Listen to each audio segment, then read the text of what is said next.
T-minus 20 seconds.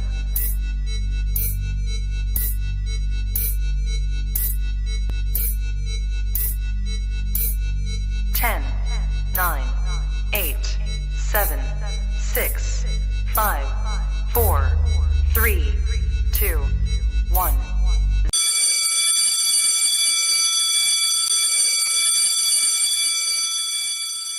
So it begins. Baby, I don't give a fuck who's on this show, bro. I'm Kylo all day. I don't give a fuck, bro.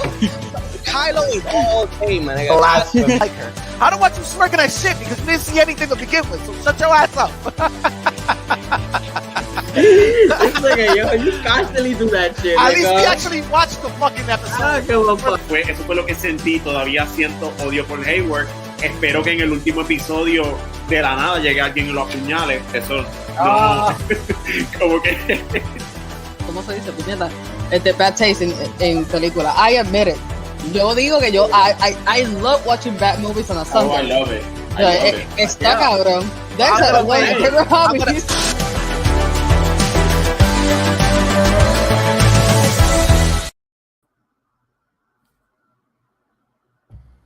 Hello there, everybody. My castmates are quiet as fuck right now. My shit literally just went on. I don't know if I got a lag or some shit. I was like this, and then I see your ass talking. I'm like, the fuck is going on? I was waiting for you, man. I know. I'm like, that was the perfect moment to do a bass drop. Doom. Is that fucking Bob Ross, Sally? Yeah. I was like, who the fuck is that guy with the afro in the background? Oh my god! I insisted to keep him in my wall forever. when you have an anxiety, just play the sound clips and just like rub the jab. I'm just gonna jab. We're just gonna put a little nice guys on the top. Jab it, just jab it. There we go. Anyway, what's up, world? What's good? It's the After School Club. Like always, I'm your host, Lex. I'm here with Sally and Migs. What's good, everybody? How's everybody doing? All good. All fired up. Fantastic. All right. So today, not gonna be that long of an episode. I don't think. Today we got a couple of subjects we're gonna be talking about. We're gonna be talking about Vox Machina, a little bit about Spider-Man, and a little bit about the series finale and the series as a whole of Boba Fett. So let's get into Vox. Wait, before you get into Vox, I want to know one thing. From 1 to 10, what's your score so far? Vox? Yeah. What? First of all, what are you guys talking about? What is this Vox Machina stuff? What is that? I don't know what you. What is this? If I'm for real, I'm gonna be giving a Vox about an 8 or 9, yo. I like really dig the fuck out the series. I'm gonna give it a 9 because I'm like really. It's weird because the episodes are like they feel kind of short sometimes. Yeah, se siente como que bien cortito. But like I like the characters, I like the settings. They make me laugh like constantly. I can't stop laughing at the show. But also it takes like serious holy shit moments like in the series. Yeah. I find the characters like mad interesting and we keep on having somebody that keeps on fucking like foreshadowing shit in this group. She's like, wait till you see this. Oh yeah, wait till you see this. Like, yep, going down. Es que acuérdate, son 40 horas reducidas a 6. Eso siempre se lo voy a estar diciendo a la gente hasta que me canse. Pero go on. For me, it doesn't feel like we're at like this incredible pace where it's going so fast. Like I don't know I don't know the story. I haven't seen that campaign of Critical Role, but for me, I don't feel like it's going too fast. I'm really enjoying what I've seen so far. I hardly repeat episodes or movies, especially this close. I've already seen like the first episode like 3 fucking times. I've seen it solo. I've seen it again by myself. I've seen it with my wife. Like I'm enjoying the fuck out the series so far. We're only 6 episodes in. And what's up, Nicole?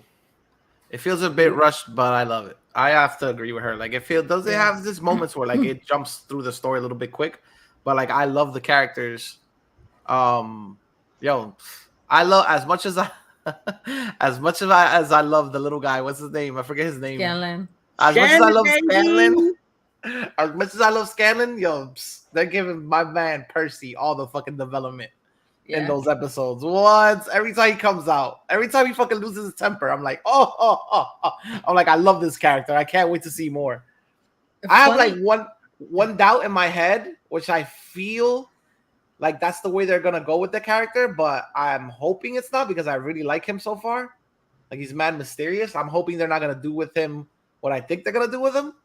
What do you think they're gonna What do do you with him? think? Yeah, what do you think? I Because think I think he's literally gonna be the villain. They're no. gonna turn him into the villain. No, No. I can assure I don't trust you. that. No, I don't trust you. I don't... Ok, en parte, ok, en lo que yo sé del campaign, ¿cómo te explico? Para no spoilearte. Él tiene algo que makes him look like the villain, but if they go by the book, o sea, by the series, by the OG live stream, Scanlan, baby. no se supone. Okay. All right. Scanlan is great, yeah. I Es que fucking lo que love pasa es que that guy. Scanlan está en un nivel tan aparte. Pero Percy como tal, para completarte el pensamiento, es que he has something. He wants, as you can see, vengeance. Eso es obvio. And there is something going on with him, but he's not the villain. It has to do with the arc. It has to do with the villains per se, but they are he's not. Like he's a bastard. O sea, él es un cabrón. He's no mercy, motherfucking Percy, yo. Like, exacto. Él es un cabrón, pero al mismo tiempo es como que él de estos cabrones that he means good. Al final del día, he means good. Y de verdad, Percy es uno de los mejores personajes. De él es que se trata este arco como tal de los Briarwoods. Y yo les digo a ustedes, dale break. Como pasó con por si acaso, spoilers, ya tuvieron una semana para verlo. So, spoilers. Cuando presentaron a la gente ahorcada en el eso pasó. I looked it up. I YouTubed the video of like what it was like when they were playing the game, and the look on their faces was like they literally show you what happened while they were playing the game, and then they shoot to the scene, and it's like, okay, now I understand where the inspiration comes from, because the look on the players' faces, like once it dawns on them, once the DM is telling them, like the girl looks like you, but she only looks like you, like the redheaded girl. No, I forget her name. Keyleth, like the guy explains to her, it's a woman that looks like you, but it looks like originally she didn't look like you. Like she has red hair, but it looks like they literally, before they hung her, they dashed her red hair with paint. Yeah. So you know what I'm saying? Like I was like, oh, I was there with them, and I knew what was gonna happen, and I was still like, oh shit. Like I was like, send me that link. Send me that link. I have to send it to him. To see it dawn on the players, like as the DM is describing, or he'll tell them the bodies are hanging and they look like you guys, and they're like, what do you mean it looks? Or they'll tell you like, what details do they have? And then he's like, do you want to get closer to the bodies and observe? And they get closer, and you see it like when they start describing, like they're like, wait a second, is that us? And then one of the person's like, how can that be us? We didn't die. Like, and then they start telling you the story of what the characters. Exactly. Bro, very fucking dope shit. And then you see in your head, you're like, they're trying to emulate that scene with them in the series, and it literally is like 1-to-1, because the people were genuinely shocked, and the characters in the series are genuinely shocked or whatever. Yeah, it's very. No, encima de eso, la jodienda es que en el stream, Keyleth es la que dice it's us. Yeah. And they translate, they translate that to animation. Es como que y de la manera que te lo dejan, porque es a lo último del episodio y te sale como, o sea, como es como. Okay, I imagined this like 5 years ago, pero viéndolo ahora me da más duro todavía, porque encima de eso te ponen la gente que van a buscar antes de la escena. They make you care about those characters, and if you watch the fucking live stream, tú estás como que, oh no. When they arrive, literalmente cuando, you can ask my wife, like literalmente cuando esa gente entró, que, mira, aquí está la gente que ustedes pidieron, whatever. Yo, oh, God, no, they did this. What the fuck? Like, I was blowing a fuse, pero de buena manera. I find it very cool that this is kind of like the opposite of when you read a book and when you see it on screen, you're like, oh, well, I pictured it kind of differently. Like the way they've made the series is literally like if you played the game with them or if you saw them play the game, you're super satisfied with what they transfer to the screen because it feels like it's very one-to-one. Like everybody that I've seen or all the reviews I've seen, they're like super satisfied. There's one or two people out there that like don't like certain ways like certain characters act or like they're like very purist. Like they're not fans of like not even dialect between them. They would have preferred that they took like some of the dialogue more seriously and more I guess faithful to the setting. But I really think that's not a con for this. That's a pro. Like it's something that sets it apart or whatever from like it has its own style, its own flavor. It's really I really like the show, honestly. See, it's not for everybody. It's not for everybody, but like everything, not everything is for everybody. Like I'm not sitting here defending it because I like it. Like there's a bunch of shows where like we've watched sometimes and people are like literally blowing it and we're like, nah, I really didn't see it. You know what I mean? Mm-hmm. So this one's ours, god damn it. Yeah, this was ours. Lo que pasa es que también ponte a pensarle que o sea, son muchas cosas. La gente está hablando del lenguaje, que es bien feo, pero no es por nada. Ellos, o sea, la gente no se debería quejar de eso porque ellos eran peor en el live stream. Yeah. O sea, in the live stream they will say, oh, mother shit balls, fuck, que si, oh, you motherfuckers, like 5 or 6 times in the same sentence. Y o sea, era mucho peor. Y el segundo campaign es peor todavía because there's dicks all over. Oh, okay. That's kind of a spoiler. Like, but I'm not joking. Like, when I say there are dicks all over, there are dicks all over. Like, si tú buscas quién es Jester, si buscas quién es Jester Labor, a little bit of scrotum.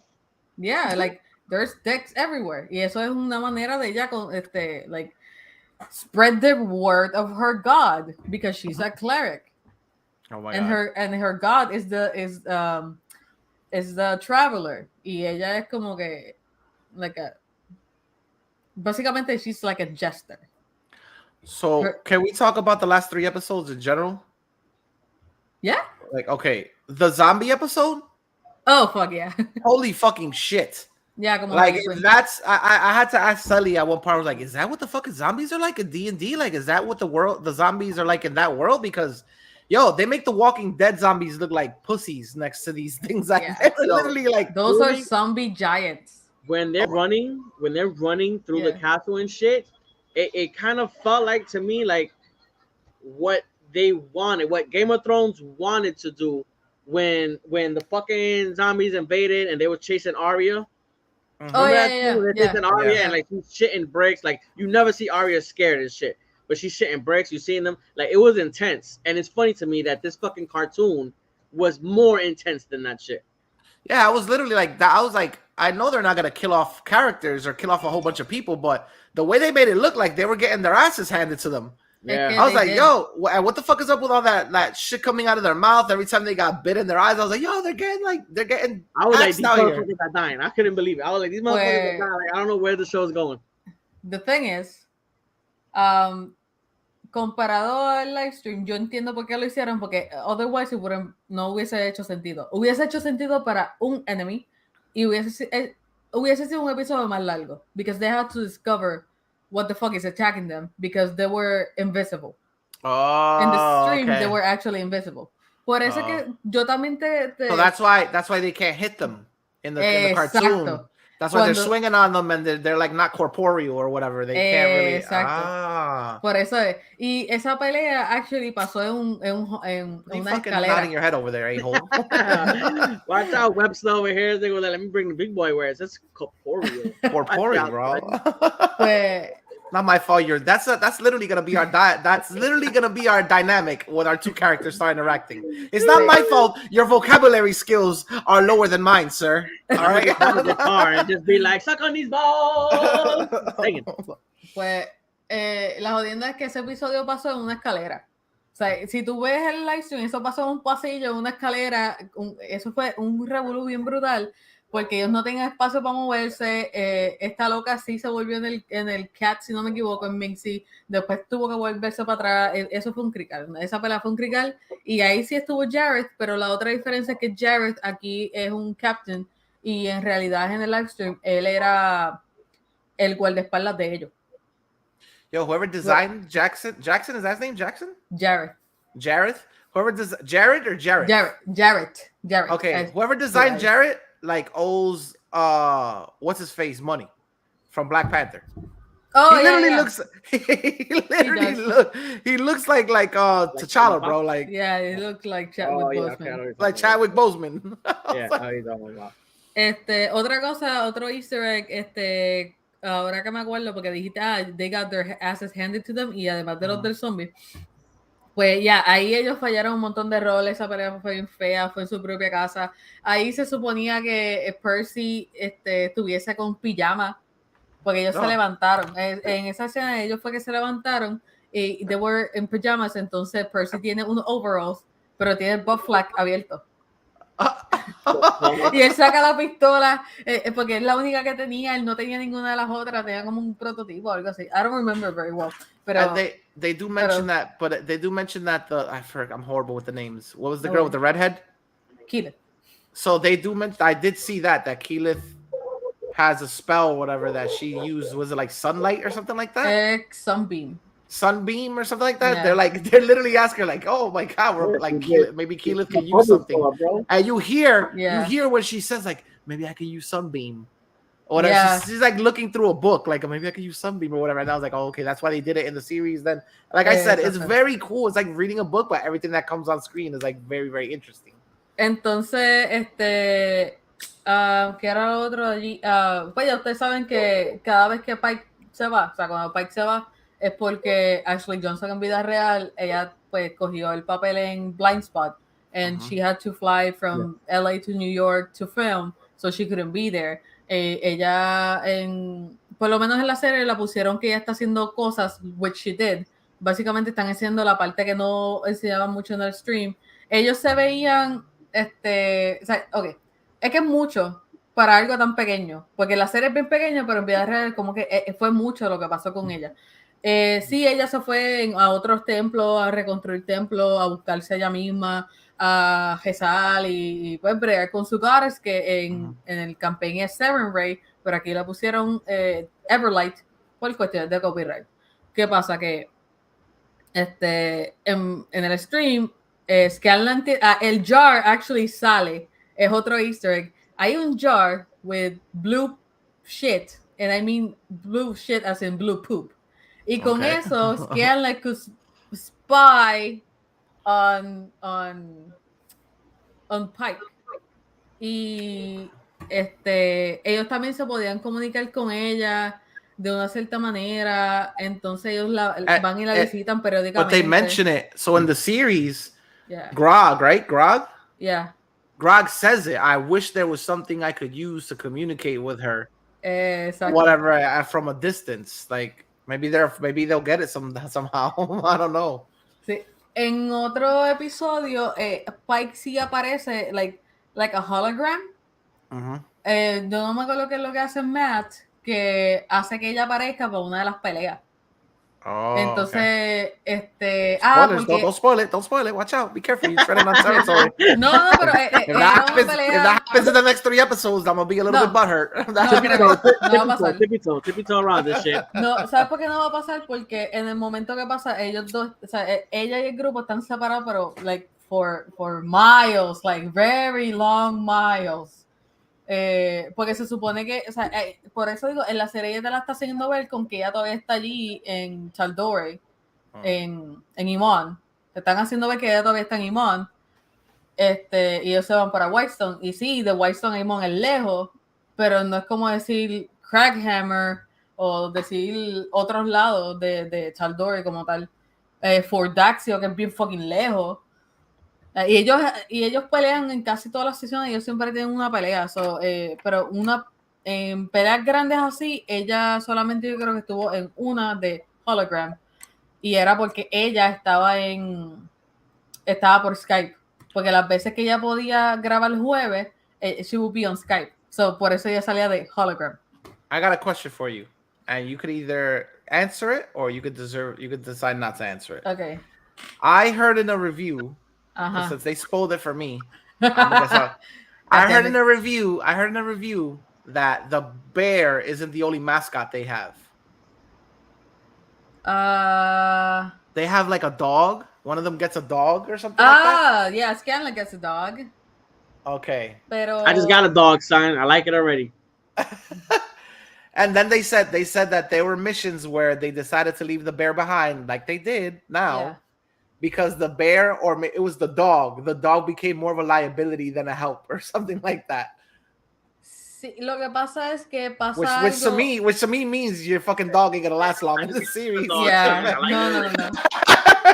Vamos a decirte, el perro gets mentioned in a very critical episode because el perro era de Scanlan.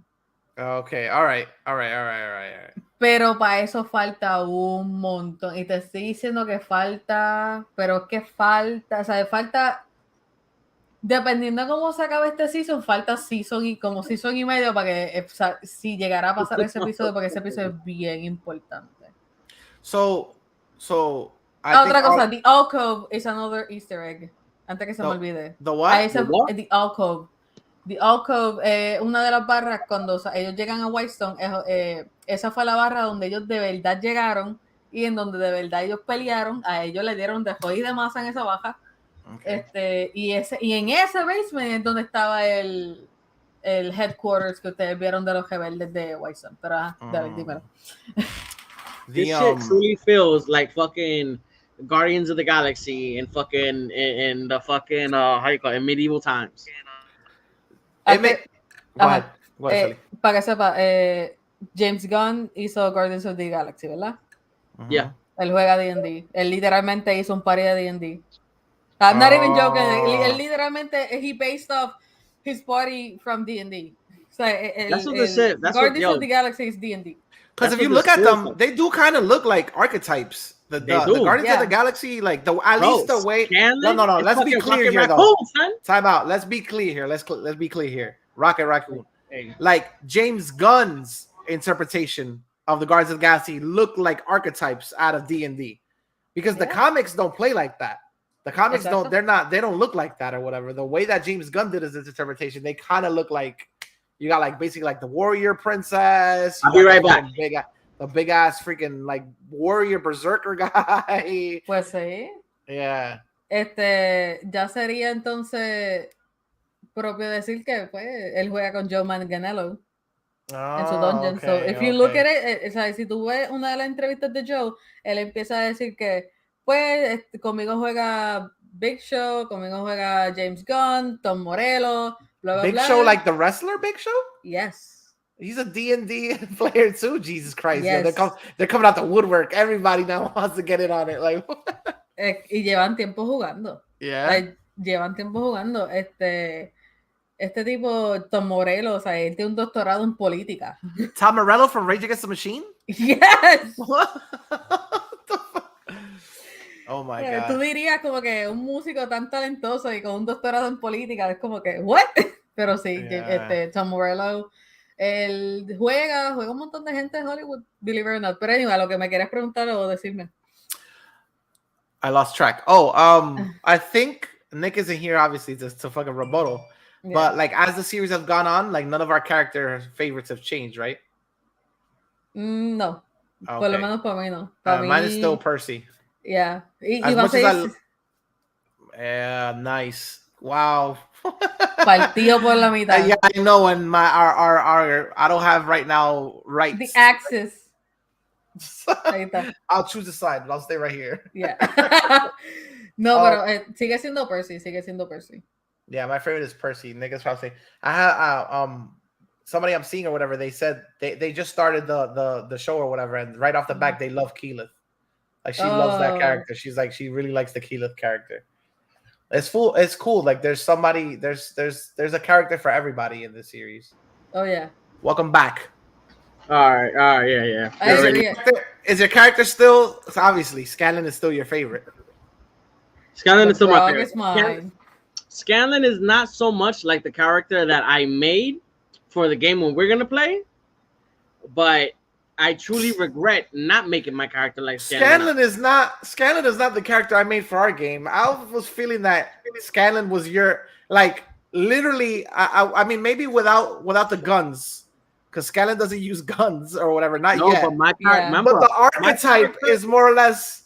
No, my character, the archetype of my character is more like Vax. Because remember, I'm a demon. I'm a demon. I got tortured by. I'm like half demon, half human. I'm not really funny. Scanlan is just more like how I am in real life. That's why the fuck I like. I fucking love. I don't know. I recall when we were making that character, you were coming off. Matt, you were coming out. Yeah, I remember we were making that character, and I literally remember like your character was a little hood. No, my Sí, porque character. you were my an urchin, if I'm not mistaken. Yeah, But this nigga is not an urchin. My character, remember when we was making it, I was so hyped because I was just getting like, yo, I could fucking throw a fucking arrow 300 fucking mile. Like my nigga was so OP, I was mad hyped. But my character itself, like personality wise, is not like Scanlan, regrettably. Yeah. Nick was like, "You can do that in this? I could have made a character like that. This is like this What? image of me." Like, Bro, See? on a fucking guitar, I would have just had like those like in the Civil War, just that one drum line and just talking shit. Pop, pop, pop, pop. Suck a dick. Like, yo, okay. the next game, I already know my character. He wants to be a fucking. Cool, He wants. son. This guy wants to be a medieval Tito Puente. All right. Anyway, so Ay, hablaron. What, son? I'm gonna have the Mano. Piragua medieval times. Piragua. God. Oh, going down, Jesus son. Christ. But I'm looking forward to the next episodes or whatever. No han I sacado, wonder. yo creo que no han there's- sacado clips, ¿verdad? No los he No. visto. There's It comes out tomorrow backstory. night? They come out Yeah. tonight. Is it tomorrow night or tonight? No, Tomorrow tomorrow night. night, yeah. Yeah, last time we saw it on Thursday. ¿Qué tú Let viste, me- Miguel? Wow. That I was wondering because there's backstory they don't mention, like the whole. They mention it lightly, they pepper it in, but like the Grog and Pike thing, I had to see a video and see the way they describe their bios. I'm wondering if they're gonna work that into future episodes or if we'll get like some sort of spin-off that'll tell us like backstories of these characters before they got into a group together. I Lo Grog- que pasa es que the para whole eso está Grog el and cómic. Pike thing. Yeah. Oh, there's a comic. Yeah. What the fuck? What the hell? Yeah. I didn't know. I seen there's an issue coming out this week. Vox Oh, Ah, really? pero que no te confunda, acuérdate, hay 3 cómics de Dark Horse corriendo en estos momentos que sería, no sé si ya sacaron el último, pero está The Origins of Vox Machina Volumen 3. I have seen the Volume 1 and 2. Origins. Oh, I want to get that. Yo tengo, if you give me 1 second, I can go look for mine. Porque literalmente, I had Volume 1, but then I bought Volume 1 and 2, que venían en uno. Mhm. Entonces, and it's hardcover, so it's beautiful. Y ahora estoy esperando que terminen con Volume 3 para poder comprarme el no quiero decir el compendium, el paperback. Pero está eso, está The Bright Queen, yo creo que es que se llama. Eso tiene que ver con Mighty Nine, eso tiene que ver más con con el segundo campaign. Okay. Y el tercer cómic que están sacando son los orígenes de Mighty Nine. Que están atrasados por la pandemia, ya hicieron el de Jester, ahora están sacando el de, fue hoy, puñeta. Hoy salió el de Caleb Widogast, que es el personaje de Liam, y después va a salir el de, se supone que salga ya el de Yasha, el de Ford, y ¿quién carajo me falta más? Faltaría Beth y Bo. Okay. And I don't think I'm missing anyone. No, porque da un I break got a a contar. question. I got a question for you, Sally. The way that the show is going, is it going? Because we have 6 episodes left. Is it looking like this show, season 1, is going to like tell the full story of campaign 1? No. So O sea, we can te están further- tirando tidbits. O sea, te Ujú. están dando tidbits, like very small Easter eggs que si no viste el campaign, es lamentable en cierta parte, pero eso Ujú. te incentiva a tu ver el campaign y ver cómo las cosas de verdad pasaron. Porque hay unos roles bien malos ahí, ¿sabes? Por ejemplo, cuando Keyleth le tiró lightning a Creed. Yeah, the dragon.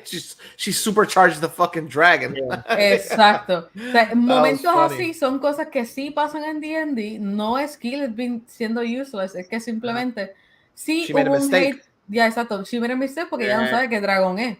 She Yancy- doesn't know what Yancy type of saw- dragon this is. Yancy saw that shit and she was like, "Ooh, this bitch made a wrong move." Ooh. Yeah. Y esas cosas pasan en D&D. En D&D I no saw. es- So I saw the episode. I saw the scene at least with the fucking door.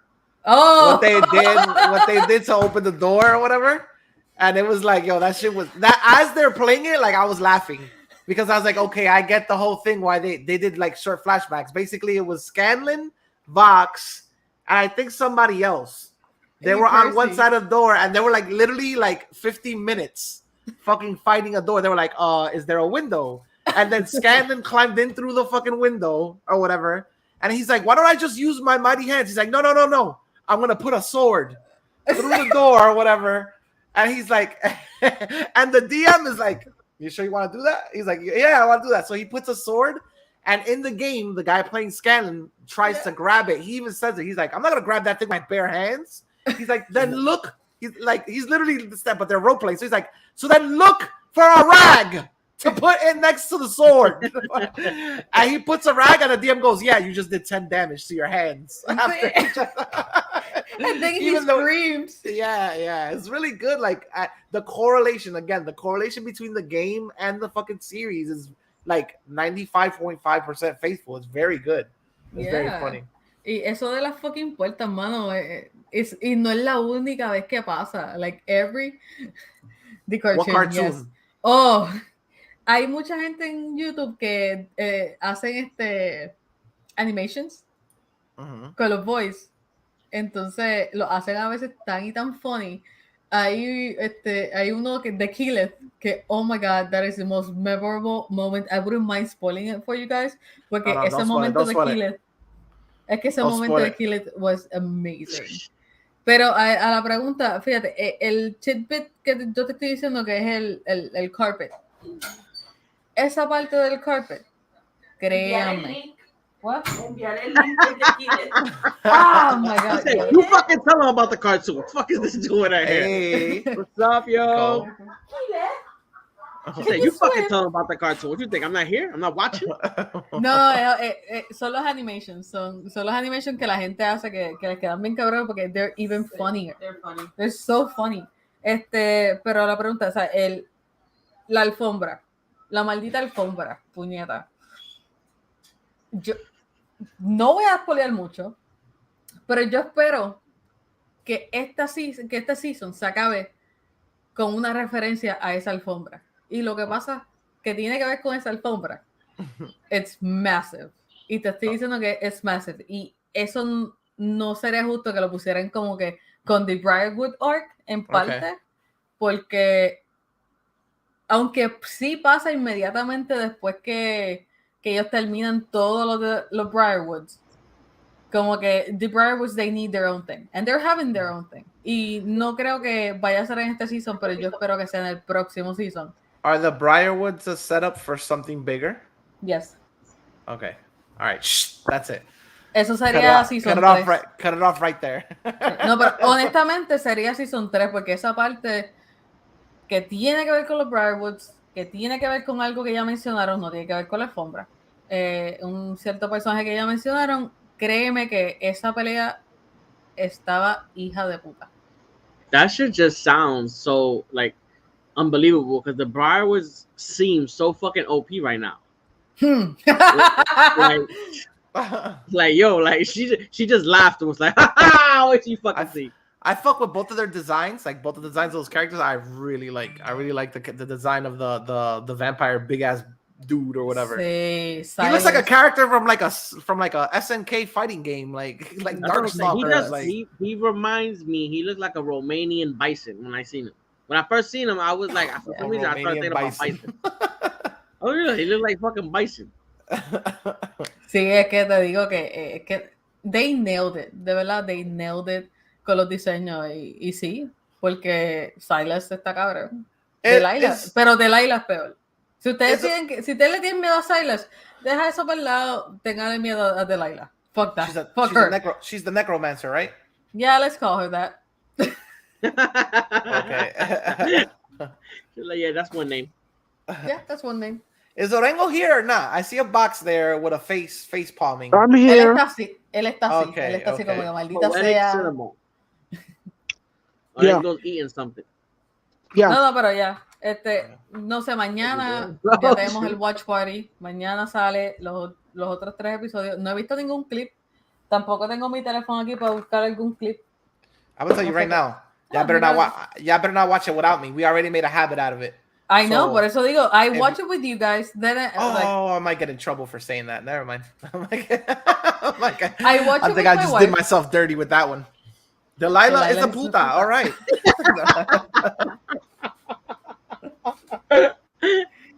No, es que es cierto. Puerto Rican. Delilah es una puta. ¿Qué era lo otro? No sé. Mañana I watch it with the wife. Después lo veo con ustedes. Y después lo veo con otra gente. Los viernes también. Si es que lo hacen. Pero, yeah. You could have just lied on the stream and said you just watch it with us. You're making me look worse now because you said you watched it with your wife first. Yeah, that's true. With your significant other first. So now you're setting the bar up high. Yeah. I might have to do that too. Watch the first episode. Watch the first episodes with my priority, with my wife, my spouse, and then I'll watch it with my friends. Fuck both of you guys. So it was him, not me. Porque es que ya ustedes saben cómo es Tiff. I have to. Si no, ya me pega el grito en el chat, me pega el grito acá, you know. It's no win-win for me. Anyways, Orengo, you need to step your game up and watch the damn series. Sure. Yeah. Si vio Book of Boba Fett y lo soportó, he has to watch it. Wait, yo no soporté. That is incorrect. Yo no soporté. Time out. Yes, you did. You watched it. And second of all, you sat. No. I watched it. No lo soporté. You sat through Venom. I sat through the first Venom, not the second one. I'm here. I don't care. That's like catching herpes twice. You sat through the first one, not the second one. Okay, what does that mean? You still sat through a Venom movie. But the society sat through a Venom movie.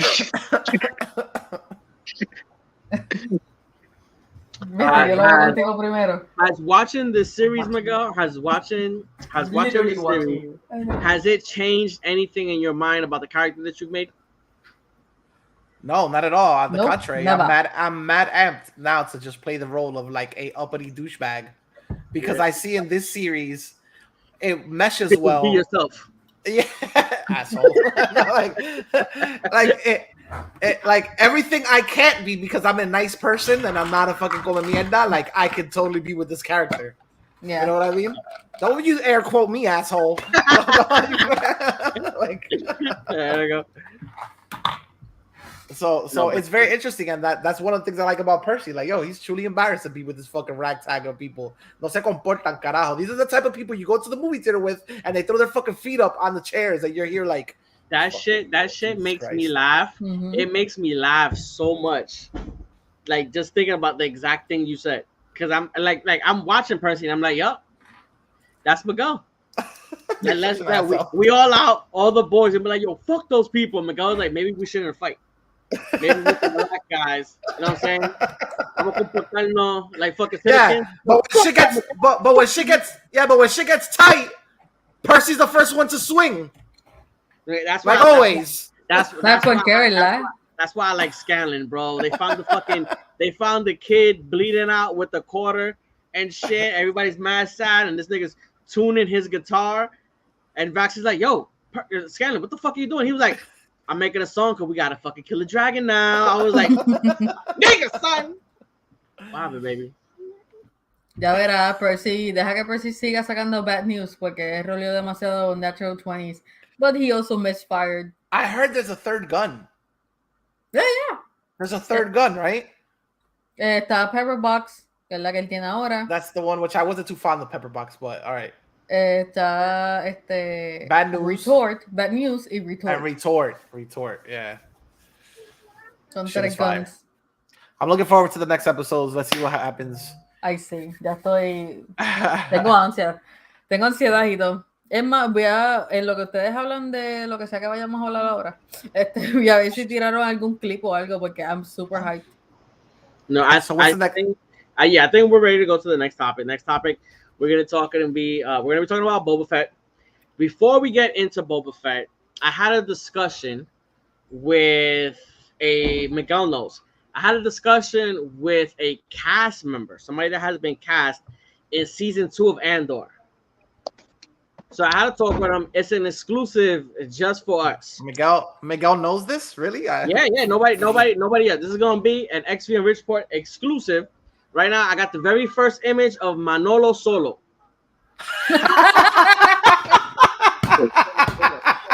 Chico, no. Oh God! My God! We got a lot more Latin cat. Let me know what You that got- that photo is so beautiful. I just gotta. I love that the black patch right there. It just fits everything. You got Manolo bad. Solo, people. You Manolo got bad. Solo. You got bad karma coming your way after that. Oh my God! Yeah. Wow. Oh, it's beautiful. We were like, I think De que Me and- why? me and Nick were like 20 minutes just throwing out. This is what the this is what a certain person saw after getting shot in the back and turning over. Dick's What? face staring upon Oh, him in that man. manner. Oh my God! The chat was burning up after I saw that picture, bro. Oh my God! Anyway, Yeah, that's I'm sorry, Deke. Yo, that's an awesome Tinder picture, bro. If that's your Tinder. If that's your Tinder picture, that shit screams fucking like what is it? I don't know, mystical ninja in the room, bro. Like truly. I don't know. It's incredible what a haircut could do. It's incredible what a haircut could do. I know no, man. Anyway, Hasta- no quiero verle la cara de que hasta When que he no le sees crezca el this- pelo. Hasta que no le crezca el pelo. Did he have that filter on in one of the episodes we were on? Sí, He pero had, no es like, lo the mismo. ball- he had You the can ball. take the filter off. Oh, Yeah, yeah, it's true. no, the same. The same. Yeah. You don't go wrong with Manolo over here. Manolo Look at the lighting, bro. The lighting from the right side of the room, just beautiful. Directito para un I'm headshot de telling modelaje. you, he looks like a little. I'm fucking forgetting his name. A little Finn. I'm telling you right now, yo, that's the little- shot in the movie when the character Hunter. basically tells the other person, "This is why I shot you. I did this to you. This is why you're lying in a puddle of your own blood right now." Él está ready para decirte, what's in the box? Yeah, I can't get over that picture. Anyway, anyway. Okay. Going from one disappointment to another disappointment. Let's talk about Boba Fett. All right, the book of Boba Fett. We started having this conversation earlier in the episode. For me, I'll go first. I thought the last episode was okay. I thought it was entertaining. But for me, it's just I don't see after the show finishes, I don't see the point in having a Boba Fett show. Like I didn't see what was the point of having a show starring Boba Fett with like what was it? The first 4 episodes had Boba in it. I guess I'm not I mistaken, right? wasn't The interested Yes, enough to the first remember. four only. Yeah. Part was Boba, and then the second half he was just like an additional character. Like it was like They should have called this the comic of Boba Fett, because you know how sometimes you buy a comic and the last 3 pages are a total different story. yeah, I was like I didn't understand why they gave him his own show if they were just gonna shit on him. Like they could have just named like the fucking Tatooine story. I don't know. It could have been so many other things instead of fucking saying fucking Boba. I didn't to begin with. I already told everybody I wasn't a fan of fucking Boba Fett to begin with. He wasn't my favorite character. After seeing the fucking show, I was always under the impression that Boba Fett was this ruthless bounty hunter. And now my dude is getting like emotional and he's saving people. So I was like, I wasn't understanding like if my thought of Boba Fett all the time was wrong. It's character development. It's just badly executed. That's the thing in the show. Like I don't feel like he's getting in his feelings and he's changing. He's having these not I don't know if it's love or mutual respect for these people. I forgot the name of those fucking people, but like it didn't I didn't connect with it at any fucking time. Those fucking people with the mask and the dreadlocks, I don't know what the fuck they were doing. But I wasn't really feeling the fucking. I wasn't feeling. Are you talking about the Mandalorians? No, not the Mandos. When he was in the desert, the fucking people that they had that they trained them to use that fucking stick. Oh, the Tuskens. The Tuskens, not those fucking people. All right, those fucking people. Wow, it's mad racist of you, bro. Anyway, I don't know what race they are. Como yo no he visto el episodio. Como yo no he visto el episodio, lo que pasa es que todo lo que ustedes me están diciendo se parece tanto y tanto a un libro que yo estoy leyendo en estos momentos. Y no estoy leyendo solamente un libro, estoy leyendo una trilogía. You talking about the comics? No tiene que ver con Star Wars para nada. Por eso fue que cuando me preguntaron, ¿estás leyendo Star Wars o algo así? Yo dije que no. Yo dije que no porque Who's Lava Lamp? What do you mean, who's Lava Lamp? What's wrong with you? Oh. O sea, yo estaba leyendo algo y se parecía tanto en cómo lo estructuraron, que algo que maybe no se pudo traducir bien a la televisión como lo hacen en un libro. Por ejemplo, yo estoy leyendo The Legend of Drizzt, tiene que ver con D&D, whatever. Drizzt, en el primer libro, no hablan de él para nada. Y el libro se trata de él, o sea, y estamos diciendo, estoy hablando que de Drizzt ya habían, o sea, cronológicamente, en cuestión de vida real release dates, la trilogía que yo estoy leyendo, que sería el prequel, por decirlo así, el prequel salió después de la primera trilogía, que es ya cuando él es un aventurero en Forgotten Realms and whatnot, específicamente en Icewind Dale, a.k.a. Farron, bla bla bla, Jebulu, un montón de lore. Pero cuando se supone que lo introduzcan a él, no hablan nada de él. Hablan en mitad del libro, casi una tercera parte del libro es hablando de la familia de él, de dónde él, de Menso Baranzan, de la ciudad donde él está. Te están diciendo los hermanos de él, quiénes son los del clan de él. O sea, están dando un montón de cosas que a diferencia de Boba Fett, te están building the character and how he became to be. Y te ponen hasta una pelea que es en el día que él nació y o sea, un world building, character building, una pendeja bien grande. Y yo lo que estaba pensando era de que maybe es lo mismo en cuestión de que te estamos dando lore, te estamos dando como que otras cosas que están pasando simultáneamente, porque ese given que Mandalorian y esto están pasando en un periodo de tiempo donde no hay nada de Star Wars en cuestión de contenido. O sea, they're trying to fill everything in, y a mí me está que es como que no lo supieron traducir bien a la pantalla. Yo entiendo por qué sale Mando, entiendo por qué como que echan un poquito al lado, pero para mí no es tan malo.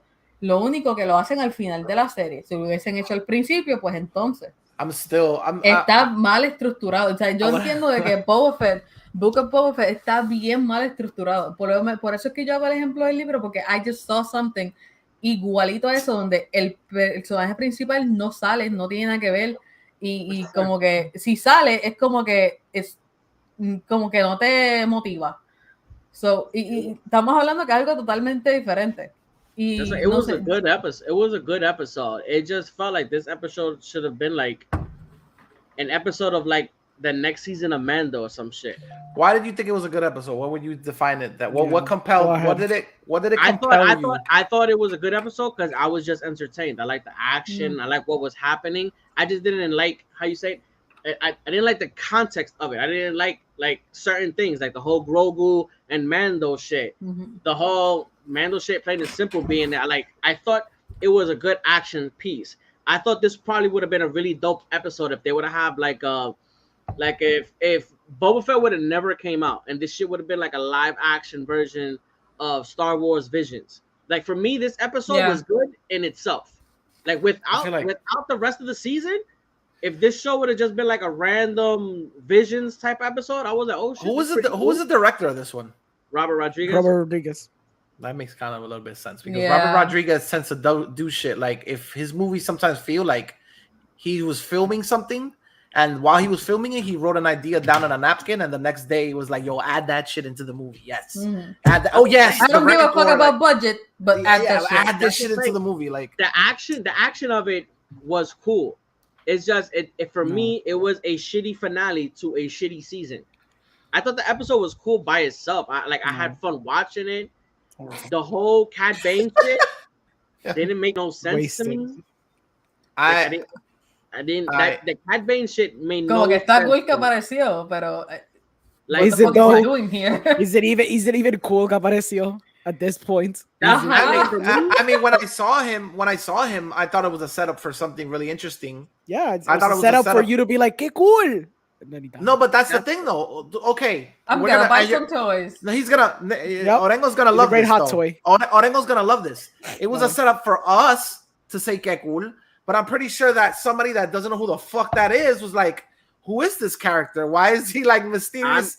He's basically like an alien Clint Eastwood. Like, hi, I'm mysterious person who thought he was mysterious Clint Eastwood. I'm gonna tell you right now, I didn't know who the fuck he was. It wasn't There you until I saw people online. His fucking cat. I was like, who the fuck is that guy? I don't. All right, but so were you interested in the character though when they showed him? They're like, I agree with you. That's what I'm saying. He felt like for somebody who doesn't know who he is, he was literally like, oh, here comes a new challenger. Like, who the fuck is this guy? Like, oh, this guy's gonna be important. I was like, oh shit, it's gonna go down. Motherfucker lasted 2 fucking episodes. Not even full. He was at the end of one, and then boom. So, we'll so I think that's also one of the problems with the way this series works. Like, they expect you to know obviously what happened in the episode. What is it? 4, 5, and 6, or at least they expect you to know where the character came from, and then they expect you to know his origin, how he was brought into this universe in episode. What is it? 2, right? Episode 2. They show Django and basically the kid. Yeah. And then they expect you to also know what happens in the series, in the Clone Wars. So he does have a shitload of backstory, but for somebody coming into this new, you're not really compelled by what they show you in the series. Talking about Boba? Talking about Boba. Okay. We'll get to that's literally the same problem with Cad Bane as well. That's literally the problem with Cad Bane as well. They bring him in late. You have no fucking backstory with this guy unless you saw Clone Wars and all the other shit. Yeah. But you're interested because you're like, yo, he looks like a fucking badass. You know what I'm saying? That's the only thing going for him at this moment. You don't know who the fuck he is. And he shoots someone. And he shoots someone in a very Western-esque type way. Anyway, my problem with the series is that it feels way too similar to Mando. How? Elaborate. In the way that this character is like, not exactly on good or... He's not exactly on the good side or the bad side. The motherfucker literally wears a uniform similar to fucking Mando. Yes, he has a reason, but visually, to me, it's literally almost the same as fucking Mando. Visually, the outfit is the same, but the story is another character that you start. Remember, we had more time with Mando, but when they introduced Mando, how did they introduce him as? He was a fucking bounty hunter. He was a fucking bounty hunter that treaded the fine line between doing what's right and doing, delving back into his little fucking. Oh, so the hero's journey. Okay, cool. Please. I'm sorry. What Han Solo went through. Oh, okay, cool. Okay, that's my point though. So you've seen it before.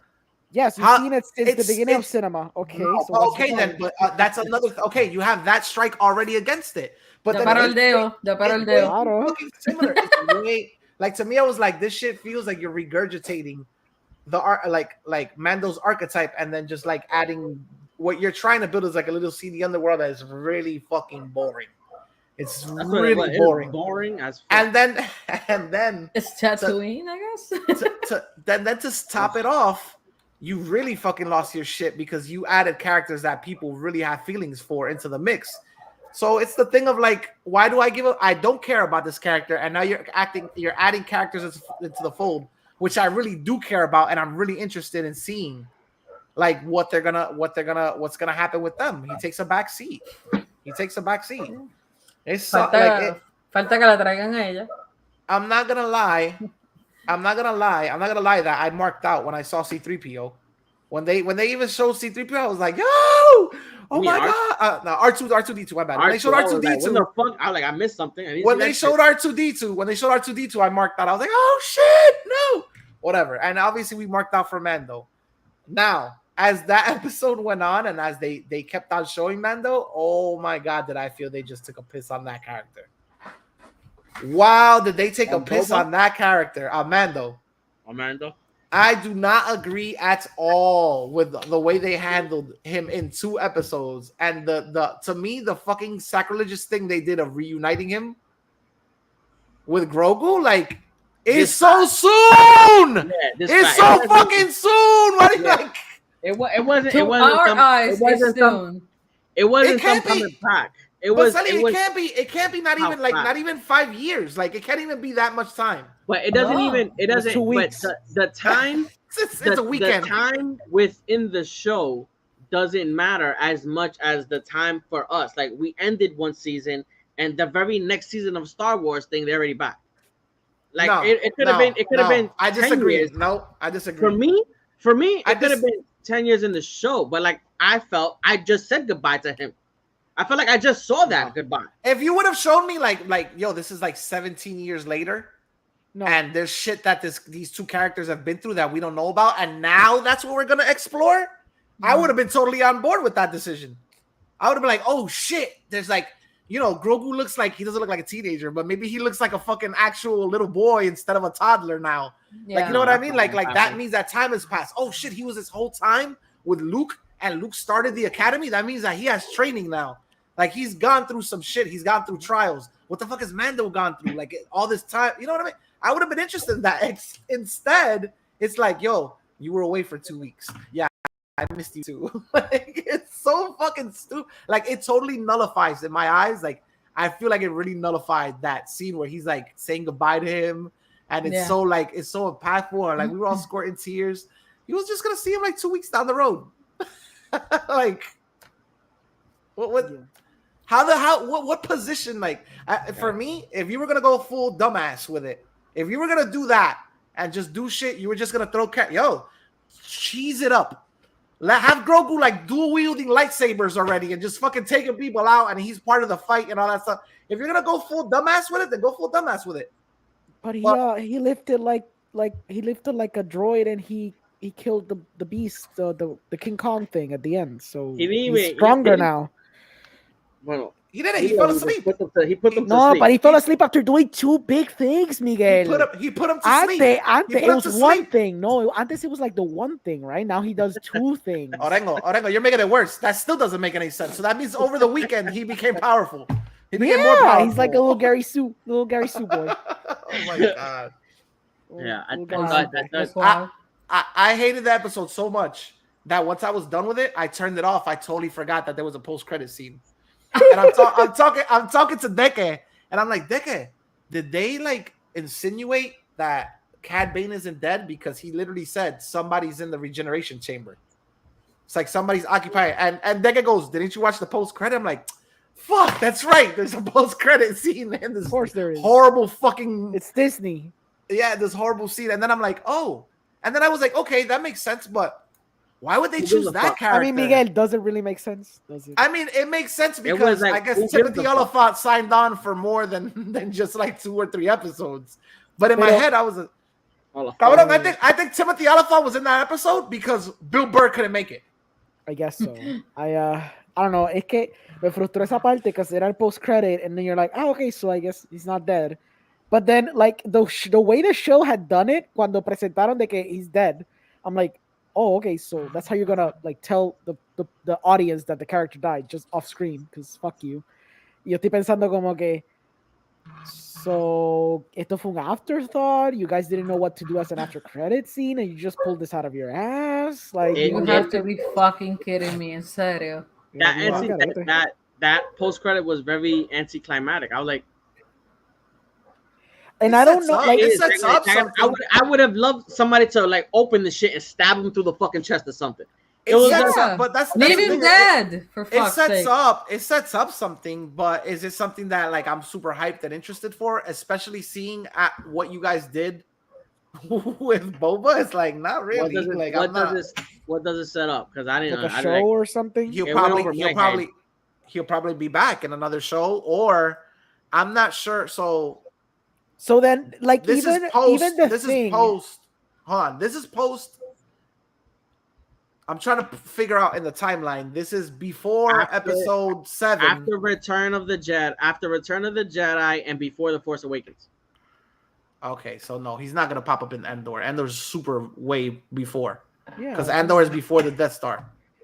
Eso simplemente they seemingly killed off the character so you care for what's happening, because then you're like, oh, this villain is truly a badass porque mató un personaje que seemingly is a fan favorite. Y después, when you get rid of that fan favorite character, you get rid of the villain that you established the scene prior, then you're like, oh, don't worry, guys, that guy ain't dead. It's okay, because now we have sensu beans, and now we can just revive anybody that we want. Did they not? Isn't it funny how they isn't it funny how they gave Grogu the chainmail for nothing? Yeah, it's for nothing because he doesn't use it. There's not even a scene that he takes a blaster to the face. Mira, a Frodo le dieron un metro, Pero lo salva. Pero lo salva. They actually reference it. He gets stabbed the second time and it doesn't go through the chainmail. Ajá, y después lo deja de usar. Por eso, pero puñeta, at least they used, even though it was even though it was very minimal, right? Like, at least they had the fucking cojones to use it at least once.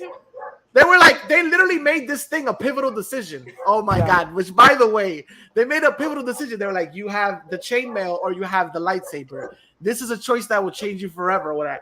He chose the fucking chainmail, so I'm like, yo, this chainmail is going to mean something. And then at one point, I'm like, in the whole fight, are they going to actually shoot Grogu? And he's going to survive? I'm like, yo, there's going to be a ricocheting shot.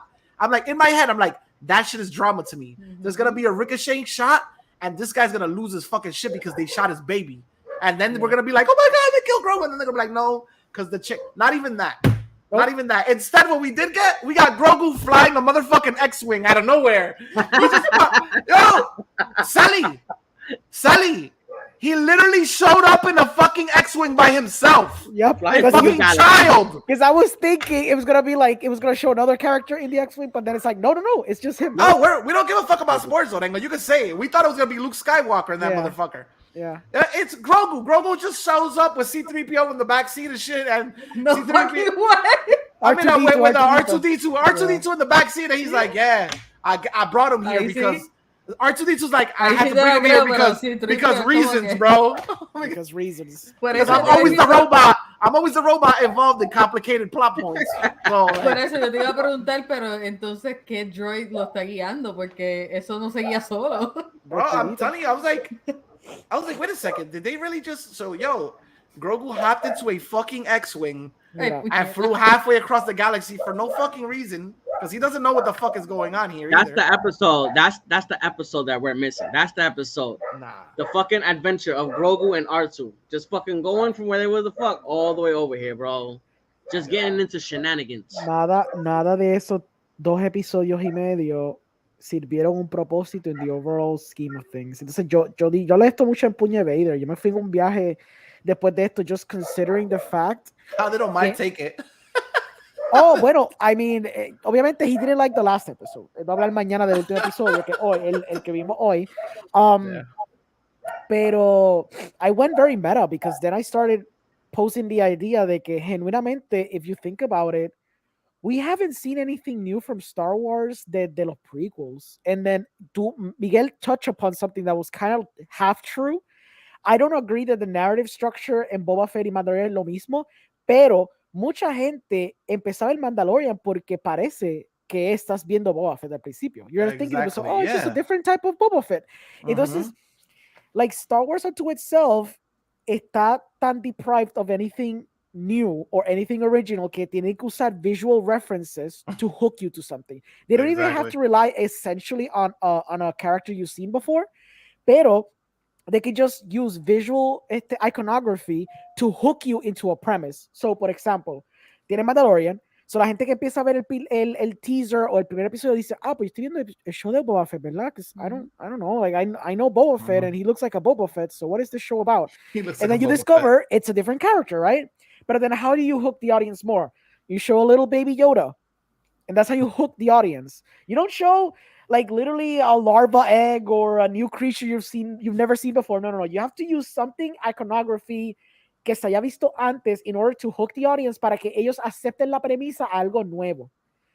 Because they're just afraid of doing something new. And they say when they do something new, not a good example, but when they do something new like the Power Rangers, people are like, "Ooh, that's nasty. I don't like that shit. That's fucking weird. I like my Chewbacca when he's black. That Chewbacca's kind of dope because I know what a Chewbacca is. Yo, and I now, like that Chewbacca. am I pronouncing his name wrong? Is his name Santo?